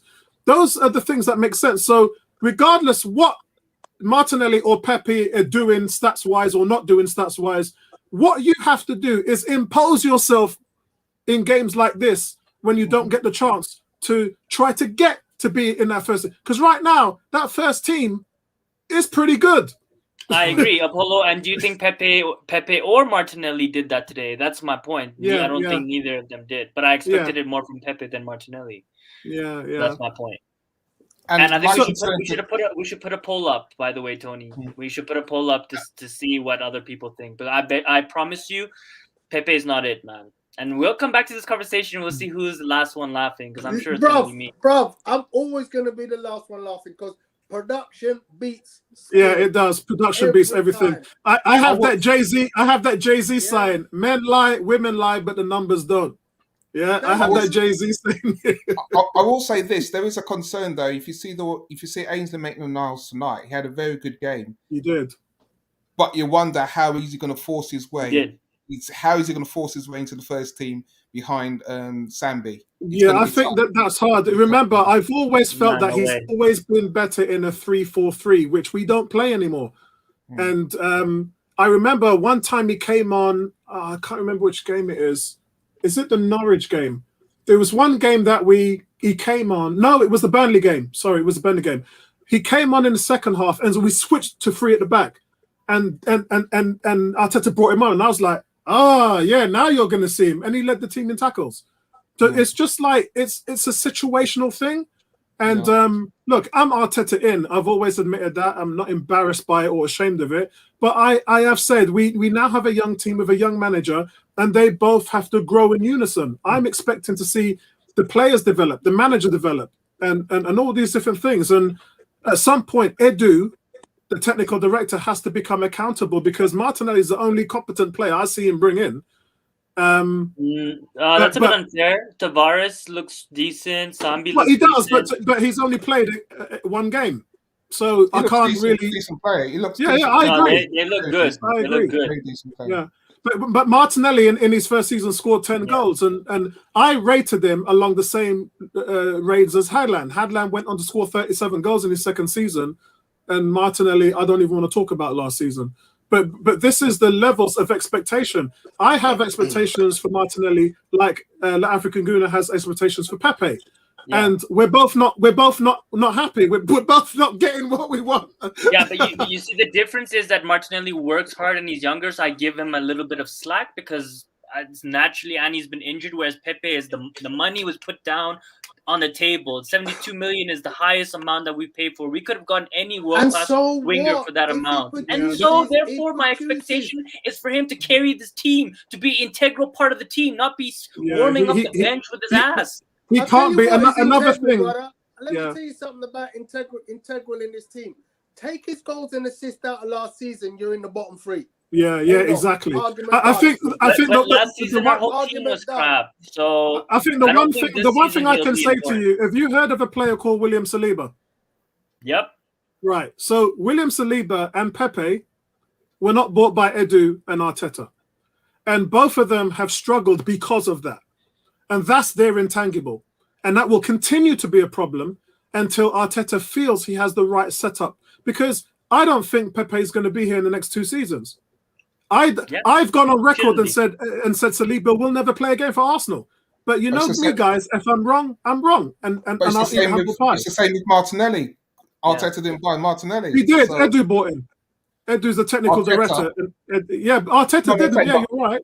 That's what I'm saying. So it's like we can still see the same struggles of these players that, we looking as fans that have the ability to take us forward. Yeah. But the manager's tactics and the way how he's playing that's where the struggle is. And it's and I'm grateful. Yesterday I did a post on the forum and I congratulated the board. I said, look, well done for backing Arteta, because this guy cannot do his job unless you brought him in there to change the bad culture. He's got rid of 21 players so far. 6 more or 5 more are going to leave next season, depending on if one of those players, if any one of those 6 players end up staying, whether Lacazette ends up staying or whatever, that's still another 5 players gone. That's 26 players left under Mikel Arteta. That's what he was brought in here to do, because the team was trash. They were nosediving, got 3 managers sacked, and they were going to get Arteta sacks. I'm so glad they didn't sack Arteta at Christmas, because he went on to have a really strong finish to the season and had a great summer in the transfer market.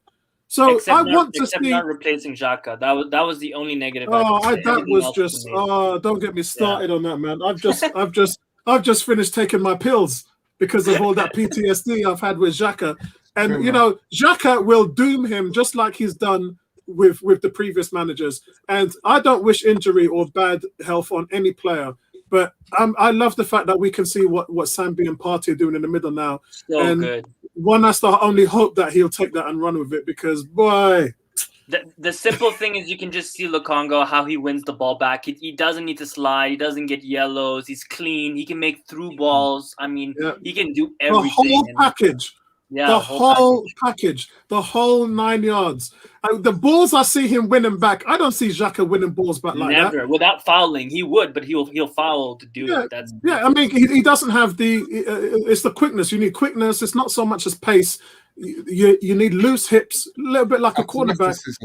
Yeah, and you need to have the anticipation and vision to follow the flow of the game to read where the ball's going to be passed. I don't see him doing that. And he's quite aggressive as well, which I like. I mean, he goes up for headers. He's strong. I mean, he's young, so he's only going to get better and stronger. Which is really exciting to see. Tom Ashton's a joker. He says only the GOAT can make a sub who scores with his first touch.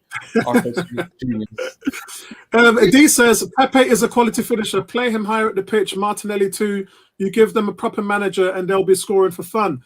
The proper manager thing, the first team at the moment is scoring. And they're doing a really good job. So I give him props for that. I want to finish off with, it's down to a manager to work out how to best play players. What you have in Pepe is you have a goal and an assist genius. Yeah, you do. Because look at what he was doing at Lille before he came to Arsenal. Yeah. Look at his goals return. Look at his assist return. And say to yourself, is this a fella who can't score goals? Or is this a fella who can't create opportunities? Because I'll tell you every day of every week, Presence Blood, this guy can do both for fun. Tony, I agree with you. Is if you don't play him, you're going to get a big fat 0. Yeah, and I'm out of position. You create problems for him because every team that he comes up against doubles up on him. And he's got nothing triple. But then he needs to smarten up and adjust his game, right? Yeah, he hasn't done that, African Gooner. He hasn't done that. The teams come in 3 years. That's my point. Like, if teams leave him 1-on-1, he will light them up. And a lot of teams now, I see them up, and then he comes back. So he does the job, and then he comes back to do it again. And then by then, there's 2 players on him. He dribbles himself out. I mean, he just. I don't know. So what would you do? So here's my word to you. You have a genius in your midst.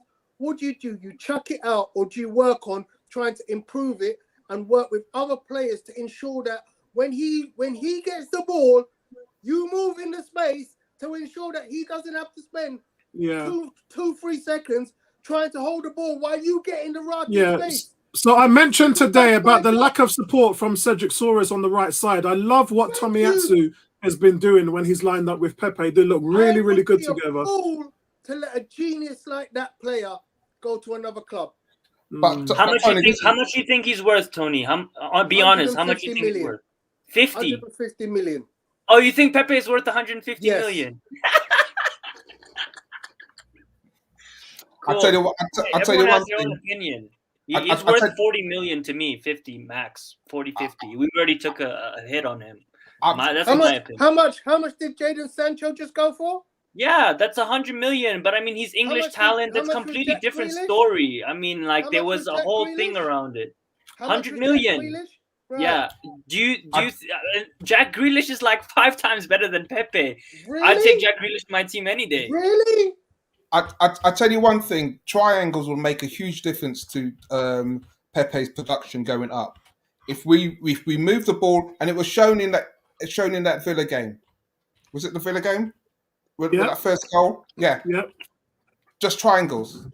That's all we need to do to release Pepe. If you want to release Pepe, get him moving and get the ball early for his runs. Pepe just needs competent support around him. Could you imagine if he was at a bigger club and he had all them players playing around him? He would just be lights out, and he wouldn't be doubled. He wouldn't be doubled because he'd have the defense would have to compensate for other players. So Pepe would be free to do what Mane does. When Salah, why do you think Mane is so good? Because Salah sucks the defense in, and you've got all them guys like Firmino and Mane. And he can't even use his right foot. You're saying 150 million. He can. He has. I don't think you're watching. He can't use his right foot.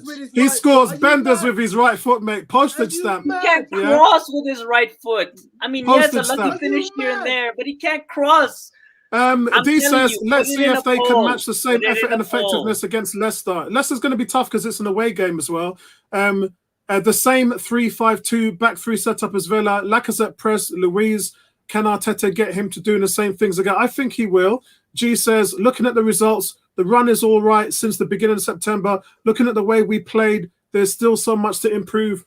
Where should I start? As I said, I'm not an Arteta fan, but you'll get in there. You're not a fan, but you'll get in there. But in the end, I like seeing Arsenal win. Results give confidence, and hopefully confidence will improve our play. Pepe has made me a fan. Any player that can score in double digits for us needs to play simple. D says, so basically, Apollo, you're admitting that the problem is Arteta. No, I'm saying, like, look, the players are young, the manager's young, they have to learn in unison. With all the problems that Arteta had last season, I admitted to them. I was on board. I said that he was failing the team, false nine, and all these foolishness that he was doing. He had to take the blame for that. He's got to take the blame for Arteta, for Xhaka. I'm not going to hide away from that. But I believe that he is the right man to get it done, because I've seen this guy from Barcelona just be a brainchild of the game, and I believe that he can turn that into a managerial prospect to be a good manager. I've seen people said the same things about Jurgen Klopp when he was young and just starting out, and he turned out to do wonders in Germany. You just have to give these managers a chance. Young managers right now in the game don't really get that much of a chance. Is Frank Lampard going to get another chance? No, I don't think he is. Frank Lampard would be lucky if he end up in the Scottish League again. Steven Gerrard, is he going to get a chance? I hope he does. But for me, guys, I believe in that Arteta can get the job done. And if he doesn't, he doesn't. And then I'll take it on the chin and we move on. But right now, I'm backing the manager, and what I see, I like. But it's a development for him just as much as it is for the younger players that are joining the team.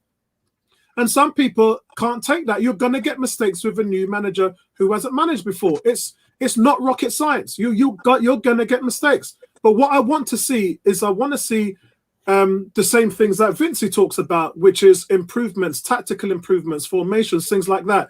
Because what I saw last year was dreadful. Yeah, what I saw last year was a joke. And I think that's where you're going to get the best. I think that's where you're going to get the best of Martinelli. You saw that when he played with Emery. You know, we looked at the player, his pace, his speed, his finishing. You know, he just loves getting the ball, and if he's not getting the ball, he's not getting the support, he gets desperate. Same thing with Pepe. We've seen very desperate football from him, but when he's got competent players around him with movement, he gets the ball. He's clinical. This is the things. This is what Arteta. I want to see Arteta evolve these things from these players because Yes, sir. you know it's not about focusing just on Smith Rowe and focusing just on Saka. If you stop and you think about the talent within this team, Thank you very much. we have got talent, and there really Yes, is no sir. excuse to evoke this out within this team. You know, the formation is a huge thing. The tactics is another thing, but it just behoves me to watch football with a poor level of triangles played to advance up the pitch, and that's where we need to take the next level. And you know, I'm backing these youngsters. I'm backing the team. I'm backing them. D says, Apollo, we know what Pepe and Martinelli need. You just said it, but Arteta ain't delivering. Those two players that you mentioned are not in the first team, and the first team's delivering. So I'm not sure how that correlates. D. Cool K says, I'm backing Arteta now. I wasn't before. It's like fans are torn between wanting Arsenal to do well, but hating that means Arteta will be here for longer. And D says, Arteta had Martinelli and Pepe playing like wing-backs today. Yeah, but the thing is, will they be playing against Leicester? That's the question. No. Yeah, so and that's where it counts. If we lost today, then you know, what would it mean in the mix of things? If we lost today, that's a B team out there. That's a team that's trying to get into the first team. And the argument is, you know, we've been here for a bit and talking about Martinelli and talking about Pepe, and the bottom line is Lacazette. Again, same thing I said against Villa. Leaders leading by example. Lacazette has shown what you need to do in order to make an impact in the first team. Did we see that today from anybody? A few players, but it wasn't Pepe and it wasn't Martinelli. Yeah. So and this is why I believe we need this tournament, because people say, you know what, it's a League Cup. If you don't have this, yeah, you ain't seeing them. You will see an effect on our league form. Serious. We need this tournament, big time. Yeah. Hopefully, we don't draw any of the big guns until maybe semis. I think well, it's quarterfinals now, so we're it's going to get hot now. So guys, the draw is on Saturday. That's when we find out who we're going to play in the quarterfinals. More excited because we're not in Europe. I'm more excited for these games now than I was previously before. But Arsenal, in a convincing fashion, I could see the way the flow of the game was going. I kind of predicted 2-0 anyway, but I knew we're going to do most of our work in the second half because we always do well against Leeds in the Premier League. But not just that, but when a team, this is only the second time the team has played together in the last 2 months. And it almost is like they were trying to find their feet after a sloppy first half. Things just started to come together for the team in the second half, and a great goal. Callum Chambers' first touch of the ball, and a great solo effort from Eddie Nketiah. BBC, Sky have given him man of the match because of it. But I thought Ben White was fantastic today, and Ben White's looking like a £50 million centre back right now. He definitely is looking. He's a quarterback. He's our quarterback right now. Yeah, definitely. So, guys, closing comments from Tony. I just see Joe Flacco's gone to Philadelphia.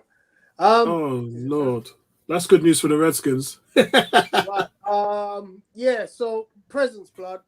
You know, at the end of the day, it was a game of ebbing and flowing. Luckily, we held out for that second half performance, which was much improved on the first half. We took advantage of the goal opportunities we had.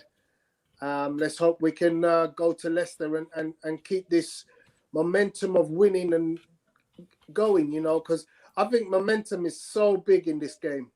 It's so big. I mean, you and I both watched my cousin's college football team, and you know, look at them now. All of a sudden, Seminoles, 0-4, and now you know what I mean. They're rolling. So momentum. Let's keep that momentum going. it's great that Aubameyang is hit a vein of form where he's hitting goals. So, you know, I'm confident for Saturday. I'm actually confident. Yeah, me too. I know feel it's good a about. I tough feel good. place. It's a tough place, but you know, let's hope we can do something. Vincey, just before I come to you, Atta says, if we beat Leicester, I think some people might need to apologise to Arteta. Looks like he's about to pull out. I told you so. I look. I just want to see to. I love all this stuff about Arteta, and I just want him to do so well. He's an Arsenal man through and through. When he was captain here, I was quoted. He was the last best captain that Arsenal had. And you lot might disagree, but that's your prerogative. I thought that what I saw him do for Arsenal Football Club when he was our captain, the way how he challenged Wenger and changed the setup, that Man City 2-0 win when we beat Man City 2-0 at the Etihad, is that we haven't had the result against them yet. And what he did is he called the players, him and Per Mertesacker called the players into the locker room, actually changed the tactics from what Wenger had set. And they went, and when he done that, I was like, this guy is managerial material. And I've been hoping since then, many years ago, to see this thing follow itself through. And right now I'm seeing that starting to sort of really take shape. And I really want the best for this guy. You know, I've seen it. I wanted Klopp. When Klopp went to Liverpool, I was hurt. I was hurt. And then, so for me, this is what I'm hoping will turn into another Klopp. And if it doesn't work, it doesn't work. But there is that chance that it can work. 18 says, great stream, guys. D says, Arteta's been there for 2 years. How many times does he need players? And he says he needs 3 years. That's exactly that. Because it's a development of combination of him trying to put fires out that this team has caused bad management, players that we're just carrying, not putting the effort in. That doesn't happen overnight. And that's why I made kudos to the board, because Josh Kroenke has backed the manager and he is delivering on that promise. So long may it continue. You said the team will finish 11th. I said they'll finish 8th. They could finish higher than that. They are, in the first 10 games, doing better than I thought that they would. So that's me. Kuke says, good to see the African Kuna. I need to see more of him. Yeah, he's a busy man and he's got things to do, but it's always a pleasure when he comes on. Vincey, closing comments. Yeah, man, it's good that the guys have gone through. This is a trophy that I want us to win this season. I think if we focus on this, and it helps give experience to the squad and pops up the first team. So I'm happy for Nketiah. Happy for Chambers coming on. Happy for Arteta. Happy for the guys getting a run out. Shame my boys Pepe and Martinelli didn't light it up. But there'll be other games. But one thing I would say, I've got confidence that whenever Arteta changes the formation, you're going to see a positive and a more fluid football which suits the team. And the game against Aston Villa proved me right. So I'm looking forward. I know Arteta can do it. He just needs to do it. That's what I'm going to say. African Guna, closing comments? Yeah, my first point is to Tony to remind him that when we signed Pepe, I was on the President's Blood and this. I was on the wagon with you. I don't know if you're. I was there with you. I remember it, bro. But yeah, so it's not that I just hate the guy because I hate the guy. How did he fall off though? It's just How does that happen? You know, I feel like I've been quite patient with him, and again, in the comments, when I look at Sanchez, as like, hey, it's my time to talk. I'm giving you my reasoning, right? I've given him patience. I've watched him play. I don't think the Premier League suits him. You're right. Maybe I think the tactics and Arteta system doesn't benefit him.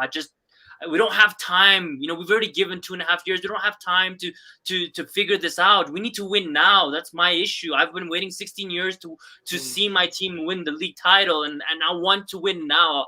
I don't care about the project, 3 years, et cetera, et cetera. And we've had these conversations before, but I just wanted to remind you that it's not just that I don't, rate him. I was on to him, and I was excited for him, and he just hasn't delivered for me. And I think that I'm taking quite a fair approach, and, I'm disappointed Martinelli didn't have a star showing today, but I didn't expect Pepe to, and he didn't. So, that is my feeling every game with Pepe. Until he pulls his socks up and he starts delivering for me, then I'll change my opinion. But he needs to prove that to me for me to start backing him again. That's just where I'm at as a fan personally with Pepe. In terms of Martinelli, I'm disappointed that he didn't come on. In terms of Arsenal, Jump off. Go on. Jump off. So hold on. La African Guna, D says La African Guna needs to get on Odegaard more than Pepe. Yes, I agree.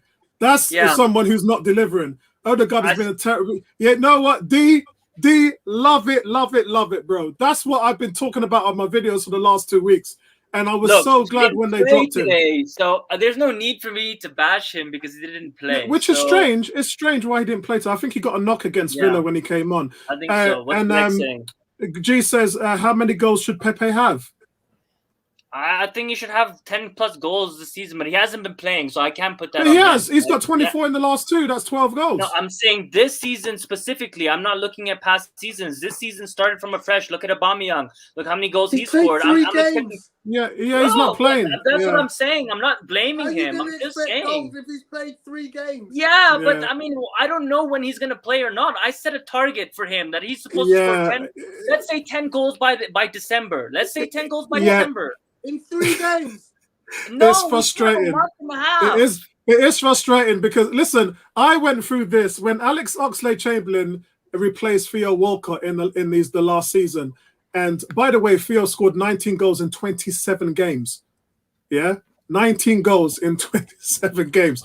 And when people were talking about Chamberlain's the better option and he's better and he wasn't scoring or doing anything, I was saying to them guys, Theo can't do nothing. He's on the bench. What do you want him to do? You want him to play 12 men on the pitch. He can't do nothing. He's on the bench. And I think the most frustrating thing for me was that season, Giroud and Walcott's goals got us to the semi-final of the Europa Cup, and we sold both players in the Christmas period in January. And we had to face Atletico Madrid in the semi-final with one striker, which is Lacazette. Lacazette scored a headed goal in one of the legs, but we were toothless. We went from having a superior strike force. By the way, Walcott has scored 21 goals in the season, and Giroud has scored 22. Lacazette has never scored 20 goals for Arsenal. Ever. He was and close. We sold. Yeah, it was close. It was, but we got rid of Giroud and Walcott.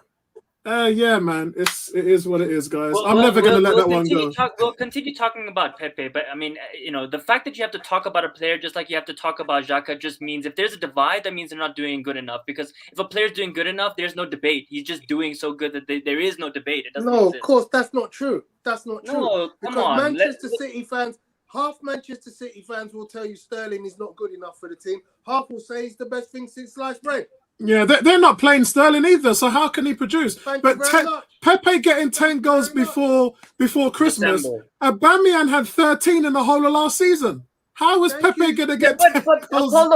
Last season was an anomaly. Come on, Aubameyang scores 30-plus goals every season. It was just last season that we were bad, right?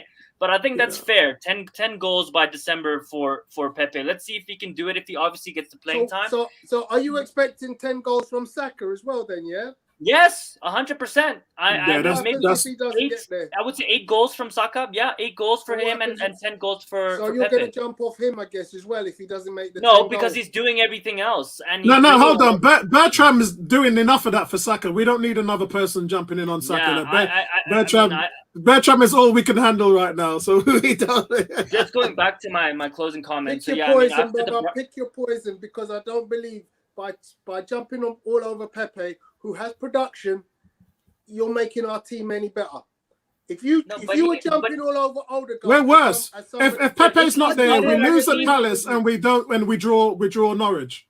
There's no difference if Pepe's playing or not for me, honestly. I don't think he will affect the results. Maybe, yes, he can come on in the last 10, 20 minutes and maybe produce some magic, but I don't want him to start games. I see him as an impact player right now, the way he's playing. That's just my opinion. In terms of Brighton and Crystal Palace, I was quite deflated on Arteta. We had no attacking play. And, I mean, these last few results have really pulled it back. And I think someone said it in the comments. This Leicester game is huge, huge. It is, If we win this game, we are back in the mix. Honestly, like, we're back in the mix. We have Watford next and then Liverpool United in a couple of weeks after that. So we really need to win these next 2 games. I think a lot of people will be back into the Arteta court, and even I will be if we do manage to pull a result this weekend. I agree with you guys. Much more confident because now we're actually scoring goals. We're creating chances. I love our first team right now. I'm really impressed with it. I think Tavares is really good as backup to Tierney. I think Ramsdale's distribution has been absolutely amazing. I mean, our back four is really solid. Tomiyasu, I mean, compared to Bellerin, this guy can do everything. Oh my God, look at that. Guys, the biggest Arteta out fan we have on the forum has just said, I would be fully converted if we beat Leicester on Saturday. I'm going to hold you to that, bro, because you've been pissing on him for a whole year. I tell you one thing, though, guys, don't sleep on that Watford game because Watford are playing some ball right now. You know, we got. Hey, they're strikers right there. They look good, man. The next few games, we've got a tough run of games. It's not going to be easy. But I think, go ahead. Yeah, but it's promising if we can get a result against Leicester, and you know, I think last season, the first game, I think we lost. We should have beaten them. It's gonna, you know, we get a good result against Leicester. It's good stuff. It's good stuff. Listen, the most important player against Leicester for me is Lacazette. That's all that matters. How he starts the game is going to set the pace for the entire team. If he's on the ball, the whole team is going to be on the ball, and his chemistry with Aubameyang will keep hopefully developing because they're on fire right now. I think they're our main 2 characters, and Smith Rowe and Saka are the supporting cast right now, and it's all coming together really well with Partey and Lokonga in the middle, and Gabriel and White's just amazing. Tomiyasu so solid. I mean, our wing backs are so solid, and our keeper can take us out of trouble with one ping of a ball. Just put us on the attack. Isn't it funny? Like I was conversing with Charles Watts the other day and talking to Graham from RTV. Graham, as you guys know, his mum Hazel just passed away. But they thought the best player against Villa was Sambi. They thought he was his best game in an Arsenal shirt. Outstanding. And Thomas Partey is starting to look like the real business right now at the moment. So when I hear Lacazette, which you just said, you're right, but there's so much going on in that team that is so, it's greatness right now. It's so good to watch that team right now. The problem, Apollo, is that within a switch, we can go back to like nothing, like no improvement. I mean, what we've been seeing, it'll just all disappear, and you're looking at something. But the difference is the difference is, African Guna. I'm ready for that, and I can accept that because to me, they're overachieving, but to other fans, they're not actually doing enough. Agreed. I mean, for but me, I want us to overachieve because I can't watch a losing team. I want to have some hope. If you lose a game but you play well, there's something to be said for that. If you lose a game and you absolutely just play crap, that's where you get deflated. So you know what? I don't think most of us would have picked this result on Saturday to be a winnable one. Yeah. Because Leicester at home are a formidable team. Yeah. Yeah. We haven't won there in a long time. Yeah. So I wouldn't pick this game as a winner. But come on, I didn't think we would beat Villa. Right. So I personally think, you know what? Set your expectations low. Expect a draw at the most. Yeah, that's what I'm expecting. More important is to have the right mentality about, will we see an improvement in the style of play that we saw last week? Because if we see that and we lose, we're still going to be happy. Because we know playing that kind of football, more often than not, will end up with a positive result. I'll tell you one thing, though, Tony. Again, formation says if we have the right formation, it makes a huge difference. You know, I know you're saying expectation. You're right. Yeah, you're right. The right formation. None of us expected us to beat Villa, but a change of formation. One person did on this list. It was Tom. Yeah, but sorry, he thinks Tom. we're gonna win every game, so that doesn't count. Well, no, because he's not even gone for Leicester, has he? Okay, yeah, you're right. He hasn't. Yeah, So I've I gone mean- for a loss. Neilmis has gone for a loss. Nabil's gone for a loss. Bertram lost. Tony says loss. The African Guna loss. Ebony draw. Lewis draw. Vincey loss. Tom draw. Not a Keep in single mind, one this of was us. before the transfer window ended. So I told you Yeah. I changed my. I'm going for a draw, so that's 1 point for me. I'm Just not gonna put it changing out it because there. we're doing the stream next week so we can revisit this. We're doing a stream. We're going to start from the first game and work our way all the way through the 10. I think it's a lot of fun doing that. I really do love doing that. But guys, listen, that's it from us. Thanks for this evening, guys. Another win. And it goes on. The unbeaten run goes on. And these guys are just getting more confident. And I just like what the defense are doing. I mean, Leeds got a bit heady towards the end of the first half, but what we're doing defensively is much better. We let 9 goals in the first 3 games. And we're really struggling because of that, our statistic, that is. We're really struggling because of that. And I think if you took 9 players out of any team in the league, from top to bottom, maybe with the exception of Man City, I don't know. Yeah, Shout out agree to with them, Polo, obviously. but we would have Big still shout out lost to them. against Man City or Chelsea. I think it only made a difference in the first game. I still Yeah. think even with the 9 players, you could have maybe got a draw. I actually yeah. thought the first 22 minutes we outplayed Chelsea. And considering the last game there 7 months ago, we beat them 3-1. Yeah, yeah. Lukaku was just all over us, to be honest. He was, but what's he done since then? Not much. Yeah, it's a tough one, guys. It's tough. I want us to just stay quiet and sneak our way while United keeps dropping points, while all these and then Arsenal's going to be hopefully in the mix, and we're going to be talked about, and it's going to be like, what the hell? How did these guys? Where did these guys come from? See, that's why I love to see Gabriel, because Gabriel against Lukaku, that's box office. That's £14.99 for the night viewing, on Sky Sports box office. That I would pay just to see them go at it for 90 minutes. That's the kind of they had none of that. We had none of that. We were lambs to the slaughters, and Xhaka threw us under the bus against Man City. But So, you gotta have the midfield to support that, because the layoffs that Lukaku did just killed us. Yeah. It's going to be, as you say, it's going to be box office between them two. But the midfield, if Sambi and Partey is going to play, and they're on it, the right formation, it should be a really good battle. I really hope we keep winning, because I don't want to see Xhaka coming back in this team. So I want Lokonga and Partey to just keep developing. Yeah, Hopefully I agree. Until Xhaka comes back, because then there's going to be a lot of pressure. Because if we lose a couple of games, it'll be an excuse of why he played him. But if we keep unbeaten, there's no way he comes back into this team. Yeah, true. Very true. All right, guys, that's it from me. Speak to you guys later. Thank you, everybody in the chat who has been with us. It seems like we don't do these as much anymore, but that's because I'm at the Emirates these days. And tonight I was forced to stay in for obvious reasons. But guys, we'll be here with a live stream on Saturday with Leicester's game, because that's an away game. And big shout out to everybody. Thank you. And I'll see you in the next one, guys.